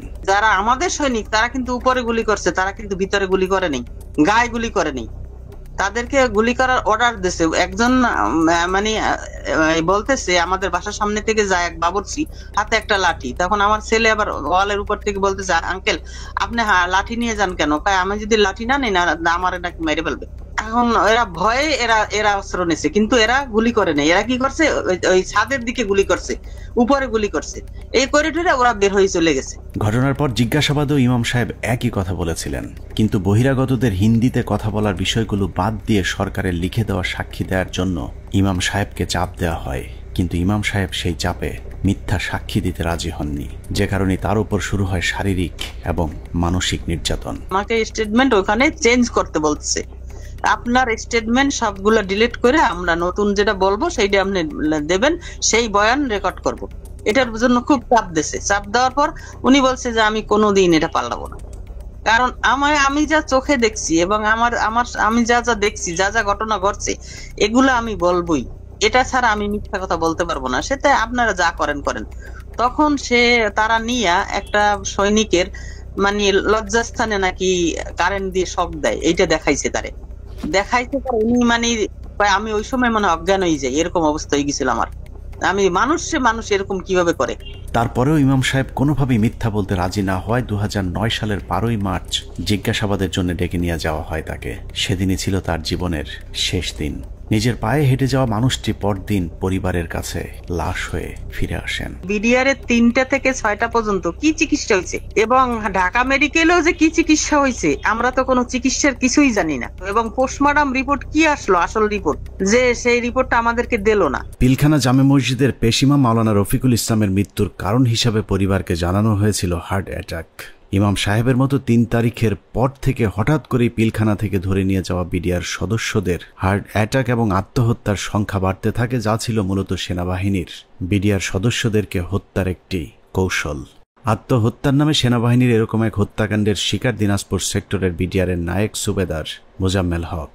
প্রায় 6 ফুট লম্বা একজন মানুষকে হত্যার পর লো হাইটের বাথরুমের সিলিংয়ে ঝুলিয়ে রেখে আত্মহত্যার গল্প সাজানো হয়। মেজর আসাদ স্যার মারা গিয়েছিলেন, লেফটেন্যান্ট কর্নেল কায়সার স্যার ওনার কিলারদেরকে আইডেন্টিফাই করা। তারপরে আমাদের খুব গুরুত্বপূর্ণ একজন ভালো মানুষ সেন্ট্রাল সুবেদার মেজর নুরুল ইসলাম, উনার হত্যাকাণ্ডে খুনে কারা ছিল। তারপরে মেজর সালাম। এ প্রসঙ্গে আরেকটা ইএমই ব্রাঞ্চ, যেটা ইএমই বিডিআর এর অংশ, ইএমইর যে ডিএডি কে জিজ্ঞাসাবাদ করা হয়, ওই জিজ্ঞাসাবাদের করে ওই বিকালবেলা ওই ইএমই ডিএডি কে আমরা ব্যারাকে ফেরত দিয়ে আসি। দিয়ে আসার পর কয়েক ঘন্টা পরে মনে হয় সন্ধ্যাবেলা আমরা খবর পেলাম যে আমি সেটে শুনলাম যে ব্যারাকে একজন আত্মহত্যা করছে। পিলখানা হত্যাকাণ্ডের মাস 3 আগে থেকে যেসব মিটিংগুলো হতো, এরকম গোপন 2-1টি মিটিংয়ে উপস্থিত ছিলেন ডিএডি হাবিব। আওয়ামী লীগ নেতা এবং বিডিআরের কিছু সদস্যের গভীর ষড়যন্ত্র বুঝতে পেরে সে মিটিংয়ের গুরুত্বপূর্ণ কিছু আলোচনা গোপনে রেকর্ড করেছিলেন, যে কারণে পিলখানা হত্যা মামলায় ডিএডি হাবিবের গুরুত্বপূর্ণ জবানবন্দি পাওয়া যেত। কিন্তু জিজ্ঞাসাবাদের নামে তাকে 2009 সালে হত্যা করা হয়। তবে মৃত্যুর আগের জিজ্ঞাসাবাদের সময়কার একটি রেকর্ড আমরা আমাদের অনুসন্ধানে সংগ্রহ করেছি। এত নিরীহ লোক মারা যাচ্ছে, তো এই জন্য আমার ওই লাগছে, আমার কাছে যারা এই কেসের হোতা তাদের আমার কাছে রেকর্ড আছে। কি রেকর্ড আছে? Mobile record. মোবাইল রেকর্ড আমার বাসা আছে, আমার স্ত্রীর কাছে একটা আছে, আর একটা আমার একজন লেখা আছে কয় তারিখ যেন এটা করা আছে। ডিএডি হাবিবের বাসার সেই ক্যাসেট হয়তো সেনাবাহিনী উদ্ধার করেছিল, কিন্তু আদালতে উপস্থাপন করা হয়নি, কারণ সেখানে আওয়ামী লীগ নেতাদের জড়িত থাকার সব প্রমাণ ছিল। রেকর্ডে দেখে রাখছি এই এতে সাথে কথোপকথনে কারা কারা জড়িত এর ভেতর। বেশ কিছু লোক আছে, যেমন এটা প্রথমে গেছিল আগে এমপি সেলিমের কাছে। কোন সেলিম? এমপি শেখ সেলিম আগে। শেখ সেলিম? হ্যাঁ। আওয়ামী লীগের সাথে বিডিআরের ধারাবাহিক এসব গোপন মিটিং এর বিষয়টি জানার পর কিছু সৈনিক বিডিআরের নিজস্ব সিকিউরিটি ইউনিটকে জানিয়েছিল। ঘটনার 4 দিন আগে 21শে ফেব্রুয়ারি সিকিউরিটি ইউনিটের সিনিয়র জেসিও নায়েক সুবেদার রফিকুল ইসলাম বিডিআর সৈনিকদের কাছ থেকে প্রাপ্ত তথ্য ডিজিএফআই সহ ঊর্ধ্বতন সেনা গোয়েন্দা কর্তৃপক্ষকে জানিয়েছিলেন। তার সেই তথ্যের ভিত্তিতে কিছু পদক্ষেপ নেওয়া হয়েছিল, কিন্তু শেষ রক্ষা হয়নি। সুবেদার রফিকুল ইসলামকে প্রথমে ঘটনার গুরুত্বপূর্ণ সাক্ষী হিসেবে অন্তর্ভুক্ত করা হয়েছিল, কিন্তু হত্যাকাণ্ডে সেনাবাহিনীর সম্পৃক্ত থাকার বিষয়টি ধামাচাপা দিতে ঘটনার প্রায় 2 মাস পরে তাকে আটক করা হয়। কিন্তু মামলার প্রথম চার্জশিটে সুবেদার রফিকুল ইসলামের নাম না থাকা সত্ত্বেও সম্পূরক চার্জশিটের মাধ্যমে তাকে 12 নম্বর আসামি হিসেবে অন্তর্ভুক্ত করা হয়। নির্বাচনের উপলক্ষে চোরাবালি যেটা হাজারীবাগের আওয়ামী লীগের নেতা যে লিটনের বাবা তার সঙ্গে আমাদের বিডিআর সদস্যরা মিটিং এ করে যে কিভাবে তাপস সাহেবকে নির্বাচনে জয়ী করা যায়, যদি নির্বাচনে জয়ী করে দিতে পারো তোমাদেরকে অনেক সুযোগ সুবিধা দেওয়া হবে। এর উপর বিশেষ করে আমাদের কিছু অসৎ সদস্য তাপসের বাসায় যায় এবং সেখানে তাপস তাদেরকে তার নির্বাচনী কাজকর্ম করার কথা বলে এবং তাদের যে সমস্ত তারা কিছু দাবি দেওয়া পেশ করে সেই দাবি দেওয়া গুলা পুরা করা হবে বলে তাদেরকে আশ্বাস দেয়। আমি ঘটনা ঘটার 5 দিন পূর্বে 21 ফেব্রুয়ারি কর্তৃপক্ষকে জানাই আমার রিপোর্টের বিশেষ করিয়া পিলখানার সমস্ত ম্যাগাজিনে কোয়ার্টার এই কুতে অফিসার নিয়োগ দেওয়া হয় এবং বাহিরের যে সমস্ত গোয়েন্দারা ডিউটি করে। আমি পৃথিবীর ইতিহাসে নজির নাই যে কোনো ঘটনা ঘটার 5 দিন আগে রিপোর্ট দেয়, সেই রিপোর্ট আমি দিছি যে ঘটনা ঘটবে এবং কারা কারা জড়িত। সুবেদার রফিকুল ছিলেন বিডিআরের উজ্জ্বল এক নক্ষত্র। 2009 সালে তিনি অর্জন করেছিলেন শ্রেষ্ঠ ভিওপি কমান্ডার প্রথম পুরস্কার। এছাড়া অসামান্য এসিআর পুরস্কার ছাড়াও বাহিনীতে তার সুনাম ছিল সর্বজন স্বীকৃত। সীমান্তের অতন্দ্র এই প্রহরীকে মৃত্যুর মুখে ঠেলে দেওয়ার উদ্দেশ্যেই তার বিরুদ্ধে যাবজ্জীবন কারাদণ্ডের রায় দেওয়া হয়েছে। পিলখানা হত্যাকাণ্ডের আগে আওয়ামী লীগের যেসব গোপন মিটিং হয়েছিল সেই মিটিংয়ে অংশ নিয়ে আরেকজন সিপাহী সেলিম রেজা। 2009 সালে জিজ্ঞাসাবাদের সময় রেকর্ড করা সেলিম রেজার বক্তব্যটা অত্যন্ত গুরুত্বপূর্ণ। স্যার, আমি নির্বাচনের আগে তাপস বিডিআর কেন্দ্রে আমাদের নামাজ পড়তে আসতেন। ওখানে আসার পরে lieutenant colonel Shams, lieutenant colonel Furqan, major Reza ওনারা কথা বলতেন। আমিও এখানে ছিলাম, আমিও মাঝে মধ্যে তাদের সাথে কথা বলতাম। কথা বলার এক পর্যায়ে নির্বাচনের কিছু আগে আবার তাপস সাহেব পিলখানার ভিতরে এসে নির্বাচনী ঘোষণা শুরু করে। তখন বলে বিডিআরের তো অনেক সমস্যা আছে, তো আমরা এগুলো ক্ষমতায় গেলে সমাধান করে দেবো, তো এখানে বেশি কথা বলা যায় না, তো আপনারা আমার বাসায় আসেন। এই চলে গেল। এরপরে যখন নির্বাচন হয়ে যাওয়ার পরে লেফটেন্যান্ট শামস উদ্বুদ্ধ করলো আমাদেরকে, তোমরা যে কথাবার্তা বললে তো তোমাদের দাবি দেওয়া তো তেমন কিছু হলো না, এখন আমি একটা প্ল্যান করে দিচ্ছি, তোমরা সেই প্ল্যান মোতাবেক শেখ সেলিমের বাসায় যাবা, তোমাদের দাবি দেওয়া জানিয়ে আসবা, আর যা যা করা লাগে আমি করে দেবো সবকিছু। জিজ্ঞাসাবাদে সেলিম রেজা জানিয়েছিলেন তাপস সেলিমদের সাথে গোপন বৈঠকে বিডিআর সদস্যদেরকে বলা হয়েছিল দরবার হলে শুধুমাত্র বিডিআর ডিজিকে জিম্মি করলেই শেখ হাসিনা তাদের সব শর্ত মেনে নেবেন। কিন্তু দরবার হলে যখন অফিসারদেরকে গুলি করে হত্যা করা শুরু হয় তখন সেলিম রেজা বহিরাগত খুনিদের বিরুদ্ধে অস্ত্র তুলে ধরেছিলেন, যে কারণে তিনিও গুলিবিদ্ধ হন। পিলখানার ঘটনায় সেলিম রেজার গুলিবিদ্ধ হয়ে হাসপাতালে ভর্তি হবার প্রমাণও আমাদের কাছে রয়েছে।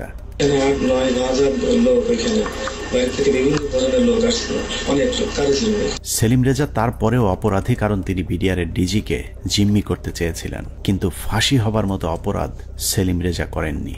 আওয়ামী লীগ নেতাদেরকে বাঁচাতেই সেলিম রেজার বিরুদ্ধে ফাঁসির রায় দিয়ে তাকে হত্যার পরিকল্পনা করা হয়েছিল। আমি এটা সমতুল্য অফিসারদের জিম্মি করার উদ্দেশ্য নিয়েছে, কিন্তু হত্যা করার উদ্দেশ্য ছিল না, কারোরই কাউকে মারার উদ্দেশ্য ছিল না। তো সেই তখন ওই মুহূর্তে আমি তাদেরকে সেভ করতে পারি, বাঁচাতে পারিনি। এরপরে এসকালার গাড়ি থেকে যারা ছিল তাদের চুল লম্বা লম্বা ছিল, প্রশাসন দেওয়া না, আমাকে দেশের কোনো সহি বলে আমার মনে হচ্ছিল না। দেখে ডিজি সাহেব সহ আমাকে গুলি করে, ডিজি সাহেব জায়গায় সামনে পড়ে যায়, আর আমার হাতে প্রথমে বুকে লাগে আমার গুলি। ওই গুলিটা বুলেট প্রুফ থাকায় গুলিটা ডিপোসে হয়ে মুখের সম্মুখ ভাগ উপরে চলে যায়, আর একটু হলে আমার হয়তো গলায় লাগতো। মানে 3টা গুলি আঘাত আমার গায়ে। পিলখানা হত্যাকাণ্ডের মূল পরিকল্পনাকারীদের আড়াল করতে বাংলাদেশ সেনাবাহিনী যা করেছে তা হিটলারের বর্বরতাকেও ছাড়িয়ে যায়। হিটলার যদিও অন্য দেশের অন্য ধর্মের মানুষকে হত্যা করতে চেয়েছিল, কিন্তু সেনাবাহিনী নিজেদের সহকর্মীদের উপরেও চালিয়েছে মধ্যযুগীয় বর্বরতা। পিলখানা হত্যাকাণ্ডের মূল পরিকল্পনাকারীদের পরিচয় যেই প্রকাশ করতে চেয়েছে তাকেই দুনিয়া থেকে সরিয়ে দেওয়া হয়েছে। এই ক্ষেত্রে বিডিআরের পাশাপাশি সেনাবাহিনীর কর্মকর্তাদেরকেও ন্যূনতম করুণা দেখায়নি সেনাবাহিনী। পিলখানা হত্যাকাণ্ডের অনেক গুরুত্বপূর্ণ ঘটনার সাক্ষী ছিলেন ক্যাপ্টেন শাহনাজ। তিনি প্রথম হত্যাকাণ্ডে ভারতীয় বাহিনীর উপস্থিতি আবিষ্কার করে গণমাধ্যমকে বক্তব্য দিয়েছিলেন। যে এসএমজিটি দেখা যাচ্ছে সেই এসএমজিটি সিলিংটা নরমাল সিলিং এর মতো না, একটু টেলিও দিতে। এই সিলিং বাইনোকুলারটা আমরা আরবিতে ব্যবহার করি না, আমার জানা মতে বিডিআর ব্যবহার করে না। তার এই বক্তব্যের চড়া মূল্য দিতে হয়েছিল দেশপ্রেমিক সেনা কর্মকর্তা ক্যাপ্টেন শাহনাজ জাহানকে। প্রচন্ড পরিকল্পিত, অনেক আগে থেকে পরিকল্পনা করার বিষয়টা, ওই কথাগুলো তো আমি ওই দিনই বলেছি। তারপরে যেটা হলো যে আমি এরপরে চাকরি ছেড়ে দিই একদিন পরেই, আর 27 তারিখে, তো আমি 28 তারিখে আমি প্রথমে করি, অ্যাপেন্ডিক্স যে সাবমিট করি যে আমি এখানে আর চাকরি করব না, কারণ হচ্ছে আমার মোরাল ডাউন হয়ে গেছে। এখানে বাংলাদেশের মতো একটা আর্মির ভেতর, ঢাকার ভেতরে কিভাবে এই ঘটনা ঘটলো, কেউ কোনো প্রশ্নের উত্তর দিচ্ছে না আমি যেখানে। এবং আমাকে যখন থ্রেড দেওয়া হলো আমাদেরই প্রতিষ্ঠান থেকে, তখন আমি বুঝে গেলাম যে আসলে এখানে কি হয়েছে। উপরে যে আমি জিজ্ঞেস করছি, তারপরে আমাকে যখন পরবর্তীতে MS ইয়ে করলেন, নিজে কল করলেন, তখন আমি স্যারকে বললাম যে স্যার আমাকে স্যারকে বললাম না, তার আগে যে আমি বলেছিলাম যে জামিউল স্যার ছিলেন আমাদের ইঞ্জিনিয়ার্সের তখন MS ব্রাঞ্চে, তখন আমি স্যারকে প্রশ্ন করেছিলাম যে স্যার এই যে পোস্টিং গুলো হলো, আপনি তো নিজেই পোস্টিং গুলোর সাথে যুক্ত ছিলেন, আপনি কি আমাকে বলতে পারেন যে 57 জন অফিসারকে কেন আপনারা গত 3 মাসে একসাথে পোস্টেড করলেন? আপনারা কি জানতেন স্যার এখানে ওনাদেরকে মেরে ফেলা হবে? উনি আমার ফোন, মানে ওনার যে রিয়াকশনটা ছিল, ধরেন আমার কি হবে যে না তো এরকম কিছু না, আমরা হঠাৎ করে শুনলে কি হয়, হি ওয়াজ লাইক তুমি ফোনে এসব কি আলোচনা করতেছো, so secret thing I have asked him. So উনি আমার ফোনের লাইনটা কেটে দিয়ে আবার অন্য লাইন থেকে কল করেছেন, TND তে কল করেছেন, যেটা আর্মির লাইন আর কি। সেটাতে উনি বললেন যেটা অনেক সিনিয়র হাই লেভেলের বিষয়, যেটা আমরা জানি হাই লেভেলের বিষয়টা, প্রাইম মিনিস্টার নিজে যুক্ত ছিলেন, ইন্ডিয়া প্রেজেন্ট ছিল। এগুলো তো আমি কর্নেল মোস্তাফিজ স্যারের প্রোগ্রামে দেখলাম, ইন্ডিয়া তার ফোর্স নিয়ে বিভিন্ন পয়েন্টে পয়েন্টে কিন্তু উপস্থিত ছিল, এবং ইন্ডিয়ান ফোর্স নিজেই সেটা তার ইয়েতে ওয়েবসাইটে প্রকাশ করেছে, যেটা মোস্তাফিজ ভাই স্যার একটা ইয়েতে বলেছেন। সো ওইটা হচ্ছে হাই লেভেলের বিষয়, যেটা আমরা কেউ জানতাম না। নিজের চোখের সামনে সহকর্মীদের পরিকল্পিত হত্যাকাণ্ড কোনোভাবেই মেনে নিতে পারেননি শাহনাজ, যে কারণে বিডিআর হত্যাকাণ্ডের বিচার নিয়ে সবচেয়ে সোচ্চার ছিলেন ক্যাপ্টেন শাহনাজ। কিন্তু ক্যান্টনমেন্টের নিয়ন্ত্রণে থাকা সেনাবাহিনীর ওই পক্ষটি ক্যাপ্টেন শাহনাজকে থামাতে পরিকল্পিতভাবে তার স্বামীকে হত্যা করেন। হাজব্যান্ড যিনি পরবর্তীতে মারা যান, তিনি ছিলেন 44 আপনার মানে BML লং কোর্সের কন্টেম্পোরারি। উনি ছিলেন ফাইটার পাইলট, কোঅর্ডিনেটর আশরাফ ইবনে আহমেদ। তো তার কাছে আমি একটা ইনফরমেশন পাই, যেমন সে তখন ঢাকায় ছিল, তার ইউনিটে ছিল, সে MiG-29 এর পাইলট ছিল। সে আমাকে ওই 7টা বা 7:30টার দিকে জানায় যে তার একজন আত্মীয় সিভিল, সে নাকি তাকে ফোন করেছিল এবং তারা বলেছিল যে তারা খুব ভয় পাচ্ছে, মানে এই জিনিসটার সাথে অনেকগুলো প্রোগ্রামার যুক্ত ছিল, প্রোগ্রামার। পিলখানা হত্যাকাণ্ডকে কেন্দ্র করে 4 দফায় মোট 96 জন মেধাবী সেনা কর্মকর্তাকে বহিষ্কার, আটক, জেল, গুম কিংবা হত্যা করা হয়েছে। এর মধ্যে হত্যাকাণ্ডের পরপর সেনাকুঞ্জে প্রধানমন্ত্রী এবং সেনাপ্রধানের সামনে প্রতিবাদ করার অপরাধে প্রথমেই সেনাবাহিনীর 13 জন অফিসারকে বহিষ্কার করা হয়। পিলখানার মূল ঘটনা তৎকালীন সময়ে গঠিত তদন্ত কমিশনকে জানানোর অপরাধে 5 জন কমান্ডোকে তাপসের উপর মিথ্যা গ্রেনেড হামলা মামলায় ফাঁসানো হয়।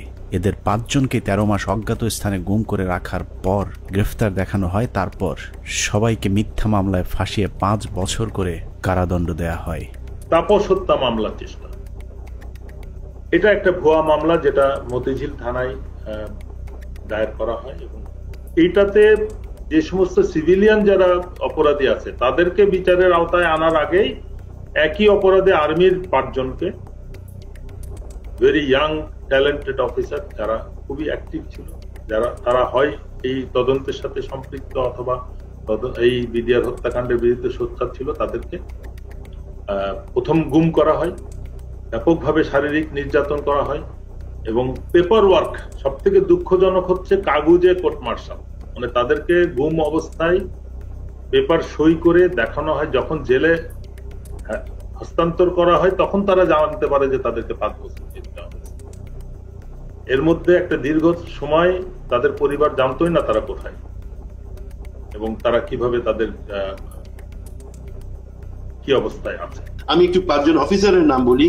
এরা হচ্ছে captain Fuad, captain Rajib, captain Helal, captain Reza এবং ক্যাপ্টেন সুবাইল। এরা কিন্তু হয় তদন্তের মধ্যে জেনে গেছিল যে আসলে কি জিনিসটা হচ্ছে, কারণ আমরা যেই জবানবন্দি ইনিশিয়াল ইন্টারোগেশনের পরে সেটা পাইতাম, তারা কিন্তু ওদের সাথে শেয়ার করতাম।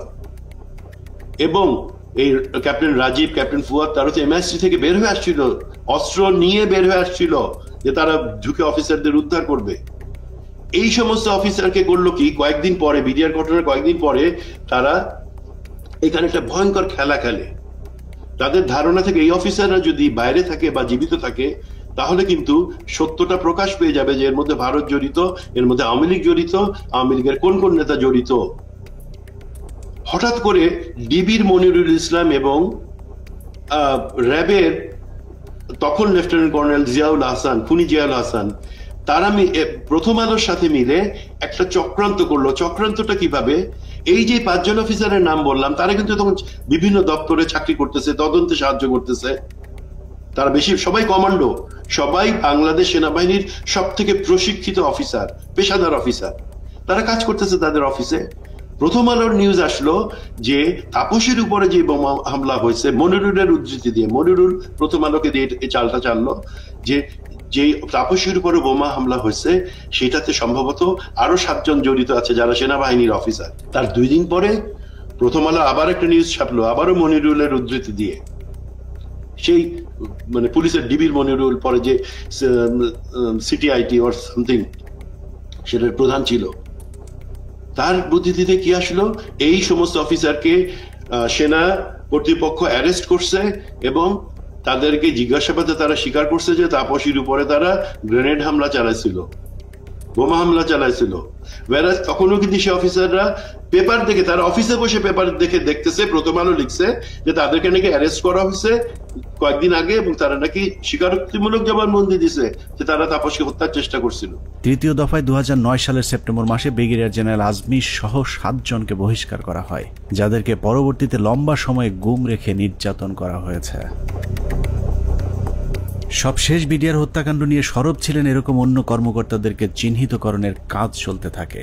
2011 সালে MI-STর মেজর জিয়া সহ মোট 68 জন সেনা কর্মকর্তাকে মিথ্যা অভ্যুত্থানের অভিযোগ তুলে একসাথে বহিষ্কার করা হয়। এর মধ্যে 4 জনকে ছেড়ে দেওয়া হলেও বাকি 64 জনকে বিভিন্ন মেয়াদে সাজা দেওয়া হয়েছে, যাদের অনেকেই দীর্ঘদিন গুমের শিকার হয়েছিলেন। সবচেয়ে মর্মান্তিক পরিণতি হয়েছিল মেজর জেনারেল রফিক এবং কর্নেল শহীদের, যারা দুজন শেষ মুহূর্ত পর্যন্ত বিডিআর হত্যাকাণ্ডের মূল রহস্য উদ্ঘাটনের চেষ্টা চালিয়ে যাচ্ছিলেন। এই 2 জন কর্মকর্তাকে যশোর থেকে জরুরি ভিত্তিতে প্রধানমন্ত্রী পিএসও এফডির আদেশে ঢাকায় আসতে বলা হয়। হেলিকপ্টারে ঢাকায় আসার পথে সুপরিকল্পিতভাবে 2 জনকেই হেলিকপ্টার ক্র্যাশের নাটক সাজিয়ে হত্যা করা হয়। পিলখানা হত্যাকাণ্ডের শেষ শিকার ক্যাপ্টেন তানভীরকে শেখ তাপসের গাড়িতে তুলে দেওয়ার পর তার ভাগ্যে কি ঘটেছে সেটা নিয়েও সেনাবাহিনী কোনো তদন্ত হতে দিতে চায়নি, যে কারণেই অন্য একজনের লাশ ক্যাপ্টেন তানভীর বলে দাফন করা হয়। সেনাবাহিনীর পক্ষ থেকে অপরিচিত একজনের কবরে তানভীরের নাম ফলক বসিয়ে দেওয়া হয়, কিন্তু তানভীরের পরিবার এখনো প্রিয় মানুষের অপেক্ষায়। বললো এখন যদি তুই বাঁচতে চাস তাহলে তুই একটা লাশ নে। এখানে আমার শ্বশুর শাশুড়ি কোনোভাবেই তো মেনে নিল না, এমনকি ওই প্রোগ্রামে আমার আম্মুকে বলল যে আপনাকে ইয়ে করা হবে, এমপি করে দেওয়া হবে। আমার আম্মু ওখানে দাঁড়ালোই না। হ্যাঁ, আমার আম্মু চলে আসলো, 2টা ডেড বডি দাফন হলো। তো মেজর গাজ্জালি ভাইয়ের একটা লাশ দাফন হলো, 653 নাম্বার ওনার কবরটা। ওনার শাশুড়িকে হচ্ছে পরবর্তীতে আওয়ামী লীগের এমপি করা হলো। আমার আম্মু তো ডিনাই করলো, আমার আম্মু এটা মেনে নিল না। আর আমার শ্বশুরকে বলল যে আপনার ফরেন মিনিস্ট্রিতে জব দিবে। আমার দেবরকে ও তো দেশের বাইরে থাকে, বললো যে তাকে আনানো হোক, তাকে হচ্ছে সরাসরি ক্যাপ্টেন হিসাবে ঢুকিয়ে দিবে আর্মিতে। আমাদের আসলে কোনো ফ্যামিলি আমরা কম্প্রোমাইজড কখনোই হইনি। পিলখানা হত্যাকাণ্ডে একজন সামরিক গুরুত্বপূর্ণ সাক্ষীকে হত্যা করা হয়েছিল। তিনি হলেন নাসির উদ্দিন আহমেদ পিন্টু। পিলখানা হত্যাকাণ্ডে বিএনপিকে জড়াতেই আটক করা হয় পুরান ঢাকার জনপ্রিয় এই বিএনপি নেতাকে। এরপর জেলখানায় বিডিআর মামলার আসামিরা তাকে গুরুত্বপূর্ণ তথ্য জানিয়েছিলেন, যে কারণেই পিন্টুকে পরিকল্পিতভাবে হত্যা করা হয়। জেলখানায় যখন এরা এত তথ্য দিত আমাকে, তখন আমি খুব বিব্রত অবস্থায় পড়ি, কারণ আমি তো আসলে কিছুই করতে পারবো। আমি তাদেরকে বলি পিন্টু ভাই আছে, তাকে সব বলো। উনি তো প্রায় প্রতি সপ্তাহে উনি কোর্টে যান, কোর্টে গেলে তথ্যটা পাস করতে পারবেন, তোমাদের দায়িত্ব পিন্টু ভাইকে বলা। আমার বিশ্বাস, আমি ধারণ করি পিন্টু ভাই সকল তথ্য জানতেন জেলে থাকে, তো সবাই ওখানে আছে, এই জানার জন্য পিন্টু ভাই মারা গেছেন জেলে। হত্যাকাণ্ডের সব সাক্ষীদের নিশ্চিহ্ন করার এই পরিকল্পনা ছিল অত্যন্ত সুদীর্ঘ, বিস্তৃত। বিডিআর সদস্যদেরকে জিজ্ঞাসাবাদের নামে ধরে নিয়ে যাওয়া সেনা কর্মকর্তা, সিআইডির কর্মকর্তা আব্দুল কাহার আকন্দ সহ অন্য কর্মকর্তারা, ডেথ সার্টিফিকেট এবং পোস্টমর্টেমের সাথে জড়িত সকলেই ছিল এই পরিকল্পনার অংশ। পিলখানা হত্যাকাণ্ডের সব সাক্ষীদের মুখ বন্ধ করবার পর শুরু হয় বিচার। যে বিচারের নামে বিডিআরের 18,519 জন জওয়ানের সাথে ইতিহাসের নিষ্ঠুরতম নৃশংসতা চালানো হয়েছে। এই মামলায় মূল পরিকল্পনাকারীদের বাঁচিয়ে দিয়ে সাক্ষীদেরকে করা হয়েছে খুন, খুনিদের করা হয়েছে সাক্ষী আর চোখে দেখেনি এমন সাক্ষীদের বর্ণনাতেই হয়েছে ফাঁসির রায়। উদুরপিণ্ডি বুদোর ঘাড়ে চাপিয়ে সেনাবাহিনী তাদের অপকর্মের দায় চাপিয়ে দিয়েছে নিরীহ বিডিআরদের উপর। বিচারের নামে বিডিআরের উপর কতটা অবিচার করা হয়েছে তা দেখতে আমরা দু একজন ফাঁসির আসামির বিচারের নমুনা তুলে ধরলেই সবকিছু দিনের মতো পরিষ্কার হয়ে যাবে। যার শুরুটা করব পিলখানা হত্যা মামলার 1 নম্বর আসামিকে দিয়ে। অনুসন্ধানের শুরুতেই ডিএডি সৈয়দ তৌহিদের কথা বলেছিলাম, যিনি পিলখানা হত্যা মামলার 1 নম্বর আসামি। বলা হয়েছে পিলখানা হত্যাকাণ্ডের মূল পরিকল্পনাকারী তিনি। তার ব্যাপারে একটা গল্প সাজানো হয়েছিল। ডিএডি তৌহিদ নাকি ছিলেন জাহাঙ্গীর কবির নানকের বাল্যবন্ধু, তার সাথে মিলেমিশেই ঘটানো হয়েছে পিলখানা হত্যাকাণ্ড। এখন প্রশ্ন হলো, নানকের সাথে মিলেমিশে যদি ডিএডি তৌহিদ হত্যাকাণ্ড ঘটিয়ে থাকেন, তাহলে তৌহিদের যদি ফাঁসি হয়, নানক কিভাবে বেঁচে গিয়েছিলেন? আমার হাজবেন্ড কোনো মন্ত্রী, কোনো এমপি কারো বাসায় যায় নাই, কোনো মিটিং এ তার নাম নাই, কোথাও সে নাই। প্রধানমন্ত্রীর কাছে সে গেছে, এইখান থেকেই তার শুরু হলো। প্রধানমন্ত্রীর কাছে সে কিভাবে গেল, তাকে কিভাবে নিয়ে যাওয়া হইলো, পরবর্তীতে সে কি করলো, সবকিছুই তো কাগজে কলমে আসছে। তারপরও কেন তাকে 1 নম্বর আসামি বানাইয়ে এত বড় শাস্তি দেওয়া হইলো? ভারতের পরিকল্পনার শেখ হাসিনার পরিচালনায় পিলখানায় যে নাটক মঞ্চস্থ করা হয়েছিল, সেই নাটকে 25 তারিখ বিকেলের শুটিংটুকু বাদ দিলে পুরো নাটকে ডিএডি তৌহিদকে আর কোথাও দেখা যায়নি। তৌহিদ যখন প্রধানমন্ত্রীর আদেশে বিডিআরের ডিজি হয়েছিলেন, সেই সময়টাতে তৌহিদের পরিবার জিম্মি হয়েছিল পিলখানায় আসা বহিরাগত সন্ত্রাসীদের হাতে। দরজা ভেঙে ফেলে আমার দিকে এবং আমার ছেলে মেয়ের দিকে অস্ত্র তাক করে আবার একইভাবে তারা বাসার ভিতরে আপনার খুঁজতে থাকে আমার হাজবেন্ডকে। পরবর্তীতে আমি আমার হাজবেন্ডকে আমি ফোন দিয়ে বলি যে এইভাবে বিদ্রোহীরা আমার বাসায় আসতেছে, বিডিআরের পোশাক পরা, মুখোশ পরা, আমি তো চিনি না, এরা তোমার ঠিকানা জানতে চায়, না জানাই তাহলে আমাদেরকে মেরে ফেলবে, হুমকি দিতেছে। তারপরেও ধরুন ডিএডি তৌহিদ মূল পরিকল্পনা করেছিল, কিন্তু তার বিরুদ্ধে যে অভিযোগ আনা হয়েছে সেখানেও নাটকের পর নাটক সাজানো হয়েছে। ডিএডি সৈয়দ তৌহিদের ফাঁসি হয়েছে মেজর আসাদ হত্যার হুকুমের আসামি হিসেবে। যার সাক্ষীর উপর ভিত্তি করে ডিএডি তৌহিদের ফাঁসির রায় হয়েছে সেই সিপাহীর নাম আনোয়ার হোসেন। সিপাহী আনোয়ার তার দণ্ডবিধির 164 ধারা জবানবন্দিতে বলেছেন, ডিএডি তৌহিদের নির্দেশে মেজর আসাদকে হত্যা করা হয়েছে। সিপাহী আনোয়ার তার জবানবন্দিতে বলেছেন, 25 ফেব্রুয়ারি আনুমানিক 9:50 সময় ডিএডি তৌহিদ স্যার এসে উত্তেজিত হয়ে নির্দেশ দেন যে তোমরা সকলে অস্ত্রাগারে গিয়ে অস্ত্র নিয়ে আর্মি অফিসারদের খতম করো। ওই সময় আমাদের অফিসের সামনে মার খেতে থাকা মেজর আসাদ স্যার বলেন, আমাকে বাঁচাও, ওরা আমাকে মারছে বলে দৌড়ে দোতলার সিঁড়ির কাছে পড়ে যান। আমি এই দৃশ্য দেখে খুব দ্রুত তার কাছে যাই। তখন তিনি বলেন, আমি মেজর আসাদ, ওরা আমাকে মেরে ফেলবে, আমাকে একটু বাঁচাও ভাই, আমাকে উপরে নিয়ে চলো। আমি তখন মেজর আসাদ স্যারকে ধরে উপরে দোতলায় সিও সাহেবের অফিসে নিয়ে যাই। এর কিছুক্ষণ পরে ডিএডি তৌহিদ ওখানে আসেন এবং আসাদ স্যারকে দেখে তাহাদের ফিনিশ বলে রুম থেকে বের হয়ে যায়। সঙ্গে সঙ্গে হাবিলদার বেলায়েত, নায়েক আসাদ, সিপাহী আমিনার মেজর আসাদ স্যারকে গুলি করে হত্যা করে চলে যায়। আমি টেবিলের নিচে লুকিয়ে থাকা অবস্থায় অস্ত্রধারীদের গুলিতে আহত হই।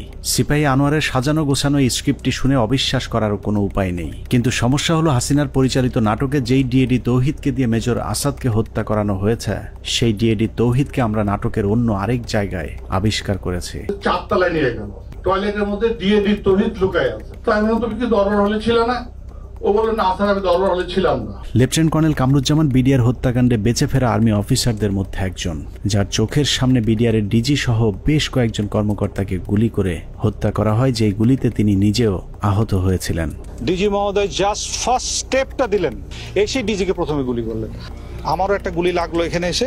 পিলখানা হত্যাকাণ্ডের অন্যতম সাক্ষী লেফটেন্যান্ট কর্নেল কামরুজ্জামান 25 ফেব্রুয়ারি তার সাথে ঘটে যাওয়া রোমহর্ষক অভিজ্ঞতার বর্ণনা দিয়েছেন। তার দেয়া সেই জবানবন্দিতে সকাল 9টা থেকে ধারাবাহিক ঘটনা প্রবাহ পড়তে পড়তে দুপুর 2টায় গিয়ে আটকে উঠি। কারণ কিছুক্ষণ আগে সিপাহী আনোয়ারের বর্ণনায় যে ডিএডি তৌহিদের কথা বলা হয়েছে, সেই ডিএডি তৌহিদ সম্পর্কে মেজর কামরুজ্জামান যা লিখেছেন তা যেন বাংলা সিনেমার একই চরিত্রের double part. Lieutenant colonel Kamruzzaman তার 161-এর জবানবন্দিতে বলেছেন, সকাল থেকে তাকে নানাভাবে অপমান, অপদস্থ, ভয়, ভীতি আর মারধরের পর কয়েকজন সিপাহীর সহায়তায় তিনি জীবন বাঁচান। তিনি বলেছেন কয়েকজন সিপাহীর হাত ঘুরে সবশেষ বিডিআর সদস্যরা তাকে সদর ব্যাটালিয়নের ৪র্থ তলায় নিয়ে যায়। সেখানে গিয়েই তিনি বাথরুমের ভেতরে লুকানো অবস্থায় ডিএডি তৌহিদকে দেখতে পান।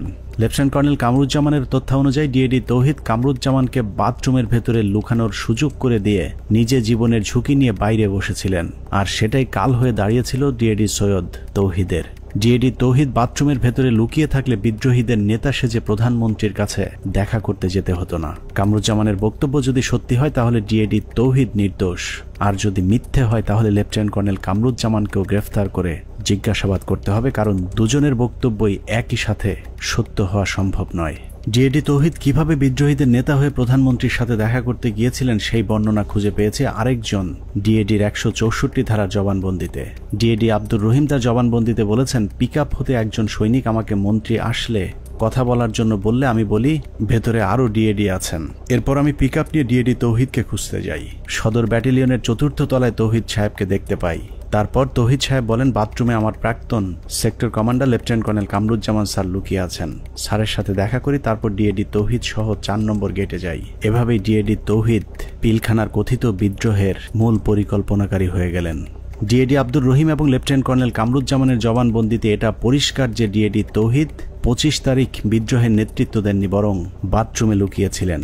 যে কারণে পিলখানার ঘটনায় কারো ১৬৪ কিংবা ১৬১ ধারার জবানবন্দিতে দরবার হলের কোথাও ডিএডি তৌহিদকে দেখা গেছে এরকম দাবি করেননি। ডিএডি তৌহিদের বিরুদ্ধে যে মেজর আসাদ হত্যার অভিযোগ আনা হয়েছে, আমাদের অনুসন্ধানে সেই মেজর আসাদের পোস্টমর্টেম রিপোর্ট সংগ্রহ করেছিলাম, যেখানে দেখা যায় তার শরীরে ধারালো অস্ত্রের আঘাত পাওয়া গিয়েছিল।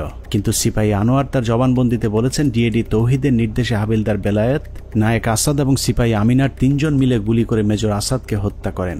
মেজর আসাদের মৃত্যুর বিবরণের কোথাও ধারালো অস্ত্রের ব্যবহারের কথা বলা হয়নি। এখানে আমার হাজবেন্ডের কি অপরাধটা এখানে দেখেন, সে তো পালাইয়া যায় নাই, সে তো কাউকে খুন করে নাই, তার ফ্যামিলির ভিতরে ছিল, ওনাকে অমানবিক নির্যাতন করা হয়েছে।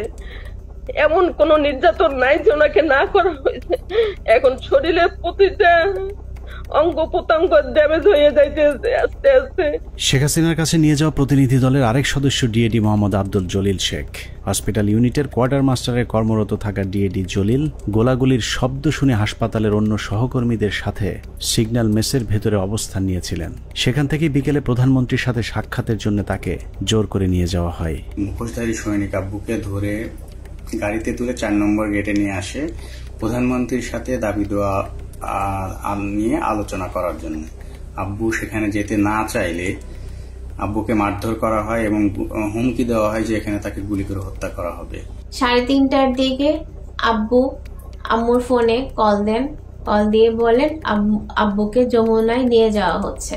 আমার ছেলে মেয়েগুলোর দায়িত্ব তোমার কাছে দিয়ে গেলাম, আমার ছেলে মেয়েগুলোকে দেখে রেখো। ঘটনার পর থেকে 2 মাস গুম করে রাখার পর ডিএডি জলিলকে গ্রেফতার দেখানো হয়েছিল। এই 2 মাসে জলিলের হাত পায়ের 10 আঙুলের সবগুলো নখ উপড়ে ফেলা অবস্থায় আদালতে তোলা হয়। সেই থেকে 2 পা সোজা করে আর হাঁটার সৌভাগ্য হয়নি ডিএডি আব্দুল জলিল শেখের।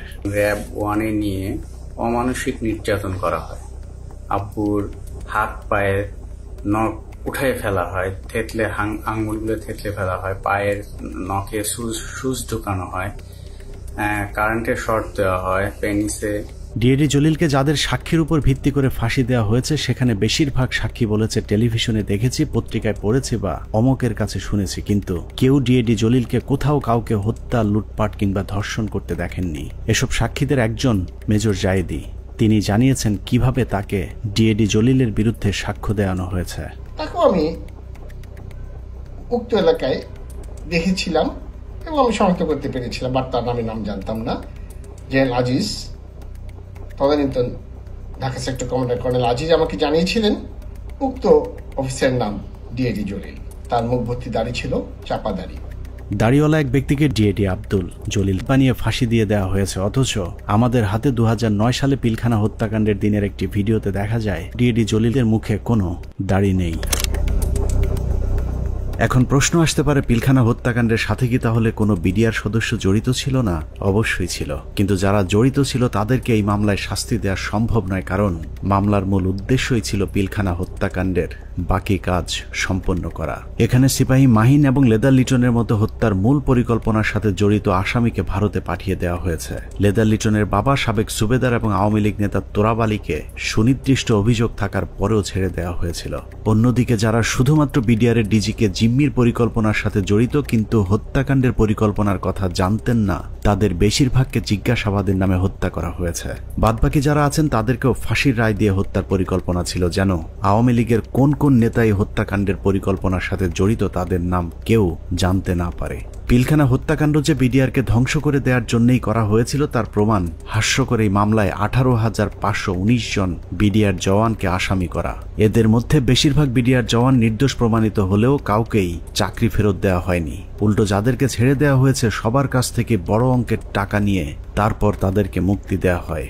অনেক অপরাধীকে টাকার বিনিময়ে সাক্ষী বানানো হয়েছে, আবার অনেক নিরীহ বিডিআর সদস্যকে কোনো কারণ ছাড়াই শাস্তি দেওয়া হয়েছে।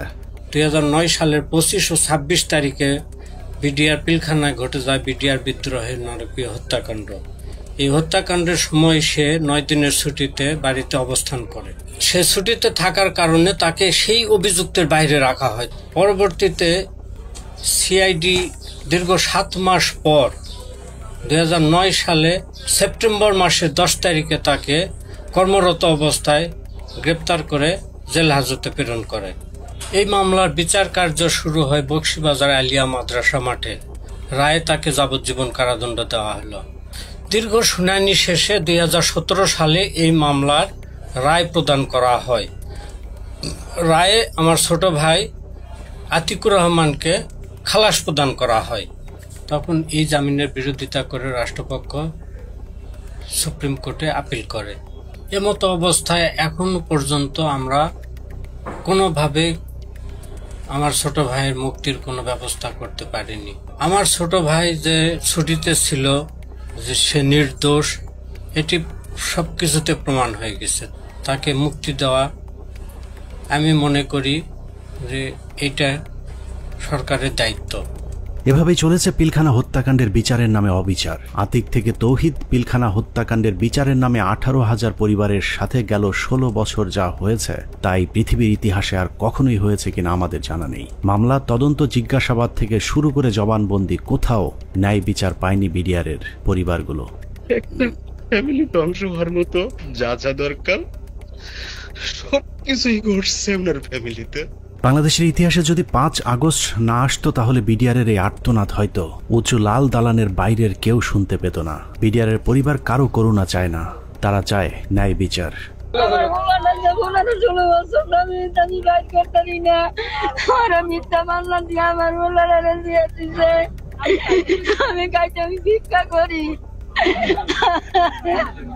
অনেক হয়েছে, আর না। পিলখানা হত্যাকাণ্ড নিয়ে নতুন করে কমিশন তৈরি হয়েছে। আমরা সেই কমিশনের কাছে সুষ্ঠু তদন্ত চাই। আমরা কমিশনের প্রতিদ্বন্দ্বী নই, বরং কমিশনের সুবিধার্থে আমরা পিলখানা হত্যাকাণ্ড নিয়ে গঠিত প্রথম তদন্তের সাথে জড়িত কয়েকজন কর্মকর্তার কিছু পর্যবেক্ষণ দিয়ে অনুসন্ধান শেষ করব। পিলখানা হত্যাকাণ্ডের পরের 2 সপ্তাহ সেনাবাহিনীর একটি অংশ সঠিকভাবে তদন্তের চেষ্টা করেছিল, কিন্তু সেই তদন্ত শেষ হবার আগেই তাদেরকে থামিয়ে দেওয়া হয়। আমি তদন্তকালে যেটা দেখলাম, কিছু বিষয় তদন্তে মনোযোগী হওয়ার কারণে কমিটির অন্যান্যরা আমাকে মোটামুটি একটা হোস্টাইল মেম্বার হিসেবে চিহ্নিত করে এবং অসহযোগিতা শুরু করে এবং আমার কার্যক্রমকে তারা ওপেনলি ডিসক্রেডিট করার চেষ্টা করে। এই পরিস্থিতিতে যখন তারা ব্যর্থ হয় তখন ব্রিগেডিয়ার রফিককে আমাদের তদন্ত কমিটির একজন সদস্য কোনো চাহিদা বা কোনো প্রয়োজন ছাড়াই আমার সিনিয়র তাকে সম্পৃক্ত করে, যেহেতু উনি সিনিয়র, উনি সম্পূর্ণ দায়িত্বটা নিয়ে নেন এবং পরবর্তীতে রিপোর্ট সাবমিট করেন। তদন্তকারী দল একটি বিষয় লক্ষ্য করেন যে পিলখানা হত্যাকাণ্ডে যাদেরকে হত্যা করা হয়েছে তাদের বেশিরভাগকে খুব সম্প্রতি বিডিআরে বদলি করা হয়েছিল। এই বদলির সাথে যারা সম্পৃক্ত ছিল তাদেরকে সন্দেহভাজন মনে করেন তদন্তকারী ওই সেনা কর্মকর্তারা। পিলখানা হত্যাকাণ্ডের বহুল আলোচিত নাম কর্নেল রেজা নূর, যিনি ঘটনার একদিন আগে একরকম জোর করে কর্নেল গুলজারকে র্যাব থেকে বিডিআরে পাঠান। পিলখানায় গন্ডগোলের খবর শুনে ঘটনাস্থলে যাওয়া প্রথম দলটি ছিল র্যাবের এডিজি রেজা নূর র্যাবের ওই দলটিকে পিলখানায় ঢুকতে বাধা দিয়েছিলেন। কর্নেল গুলজার ওই সময়টাতে র্যাবে পোস্টিং থাকলে পরিস্থিতি অন্যরকম হতে পারত। এইখানে মেইন গেটে শামসাররা ছিলেন, র্যাব 2 ছিল, মানে র্যাব 2 প্লাস হচ্ছে মানে শামসার অলরেডি বলেছেন যে মানে আয়ত্তের মধ্যেই ছিল, কিন্তু কোনোভাবেই অর্থাৎ রেজা নূর খান স্যারের সঙ্গে উনি আবার মানে আমার আগের সিও ছিলেন, সেই হিসাবে স্যারের সঙ্গে আমারও কথা হয় যে স্যার এই ব্যাপার, তো এটা আমরা ইয়ে করতে পারি, কোনোভাবেই মানে এটা অপারেশন করার কোনো মানে উনি কোনো পারমিশন দেননি। পিলখানা হত্যাকাণ্ডে শহীদদের একটা বড় অংশ ছিলেন যারা ভারতের সাথে ব্রহ্মমারি এবং পাদুয়া যুদ্ধে অংশ নিয়েছিলেন, যে কারণে তদন্তকারীদের সন্দেহ আরো প্রকট হয়। অতএব হঠাৎ করে এতগুলো পোস্টিং কি কারণে কেন হয়েছিল সেটা খতিয়ে দেখতে হবে।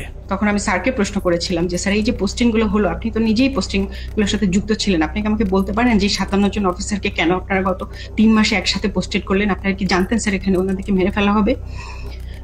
উনি আমার ফোন মানে ওনার যে রিয়াকশনটা ছিল, ধরেন আমার কি হবে যে না তো এরকম কিছু না, আমরা হঠাৎ করে শুনলে কি হয়, হি ওয়াজ লাইক তুমি ফোনে এসব কি আলোচনা করতেছো, it's so secret thing, I have asked হিম। পিলখানা হত্যাকাণ্ডের সময় আওয়ামী লীগের ছোট একজন নেতা বড় ভূমিকা পালন করেছিল, যার নাম মির্জা আজম। সেনাবাহিনীর সূত্র মনে করে মির্জা আজমের বোন জামাই শায়েখ আব্দুর রহমানকে ফাঁসিতে ঝুলানোর প্রতিশোধ হিসেবেই পিলখানা হত্যাকাণ্ডে যুক্ত হয়েছিলেন মির্জা আজম। উল্লেখ্য, বাংলা ভাই এবং শায়েখ আব্দুর রহমানকে জঙ্গি আস্তানা থেকে গ্রেফতারের মূল নায়ক ছিলেন কর্নেল গুলজার, যে কারণে পিলখানা হত্যাকাণ্ডের পর গঠিত তদন্ত কমিটি মির্জা আজমকে বিভিন্ন বিষয় নিয়ে জিজ্ঞাসাবাদও করেছিল। এই অফিসারগুলো সবাই অপারেশনাল ছিল, অপারেশনাল সাউন্ড ছিল, তাদেরকে সেরকম আর্মি ইনস্টিটিউশনগুলোতে না দিয়ে কেন বিজিবিতে দেওয়া হলো? এটা তার মানে তারা জানতো। এখানে সামরিক সচিবকে জিজ্ঞেস করা উচিত যে আপনাকে কে নির্দেশ দিয়েছিল এই পোস্টিং অর্ডারগুলো দেওয়ার জন্য। সো তাদেরকে আসলে আওতায় আনা উচিত। তাপস, মির্জা আজম, র্যাপিড ডিজি, এডিজি, দেন সামরিক সচিব, ডিজিএফআই ডিজি, শেখ হাসিনা, মইনু আহমেদ, এরা প্রত্যেকেই ডাইরেক্টলি সম্পৃক্ত, কোনো সন্দেহ নেই। পিলখানা 3 ও 4 নম্বর গেটে আওয়ামী লীগের যে মিছিলটি হয়েছিল, সেই মিছিলের নেতৃত্ব দেওয়া ব্যক্তিকে আটক করেছিল মেজর মনির, কিন্তু গুরুত্বপূর্ণ সেই আসামিকে কর্নেল সালেহ বাঁচিয়ে দেন। উল্টো ওই ব্যক্তিকে আটকের অপরাধে মেজর মনিরকে শাস্তি দেওয়া হয়। অতএব কর্নেল সালেহকে আটক করলেই জানা যাবে কেন তিনি সেই আসামিকে ছাড়িয়ে নিয়েছিলেন। ওই ছেলেটাকে যখন আমি আপনার অ্যারেস্ট করে নিয়ে আসছি, তো প্রতিমধ্যেই আমি একটা কাজ করেছিলাম, ওর তো স্বাভাবিক কারণে আমি তখন কথাবার্তা বলতে থাকি, জিজ্ঞাসাবাদ করতে থাকি। তো আমি তখন তাকে একটা তাৎক্ষণিক জিজ্ঞাসাবাদ করেছিলাম যে তোমাকে কি আদেশ দিয়েছিল মিছিল করার জন্য? তো ছেলেটা খুব স্বাভাবিকভাবে বললো যে আমাকে তো ভাই বলছে, ভাই মানে কোন ভাই? বললো যে তাপস ভাই আমাকে বলছে যে তুমি একটা মিছিল নিয়ে ঢুকবা। তো আমি তো সেই ওনার কথা অনুযায়ী তো কথা বলতে পারি না, বলছে তো আমাকে করতে হয়। তো আমি তখন একটা মিছিল নিয়ে ঢুকলাম, কিন্তু মিছিল নিয়ে ঢুকে যখন আমি বের হয়ে যাই, তো তখন ওই মিছিলের সাথে দেখলাম আমাদের যুবলীগের অনেক ছেলে পেলে, আমাদের এলাকার নেতাকর্মী তখন আমার মিছিলের সাথে বের হয়ে আসলো। পিলখানার লগবুক অনুযায়ী ঘটনার দিন সকাল 6:30 পিলখানার ভেতরে প্রবেশ করেন এবং 7টায় বেরিয়ে আসেন তৎকালীন শিল্পমন্ত্রী দিলীপ বড়ুয়া।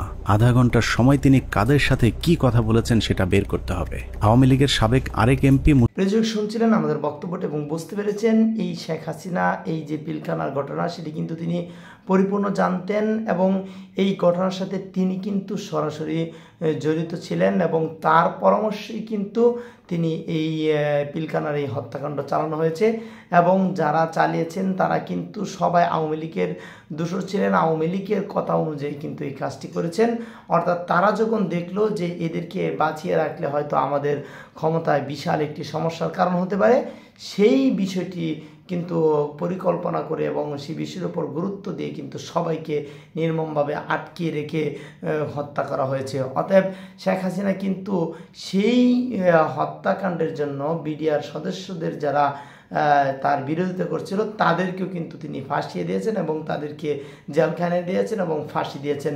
অর্থাৎ শেখ হাসিনা এমন একটি সরকার ছিলেন, জালিম ছিলেন, যা তার রাষ্ট্রীয় ক্ষমতা হাতে নেওয়ার পর দিন থেকেই এদেশের মানুষ, এদেশের প্রশাসন তার যে একটি স্বৈরাচারী অত্যাচারী যে জুলুমবাজের একটি রাষ্ট্র কায়াম, সেটি কিন্তু তিনি শুরু করে দিয়েছেন। আর সেই থেকেই কিন্তু বাঁচার জন্য সবাই কিন্তু তার পক্ষ নিয়েছেন, আবার যারাই তার বিপক্ষ নিয়েছে তাদেরকেই কিন্তু গুনতে হয়েছে টাকা, গুনতে হয়েছে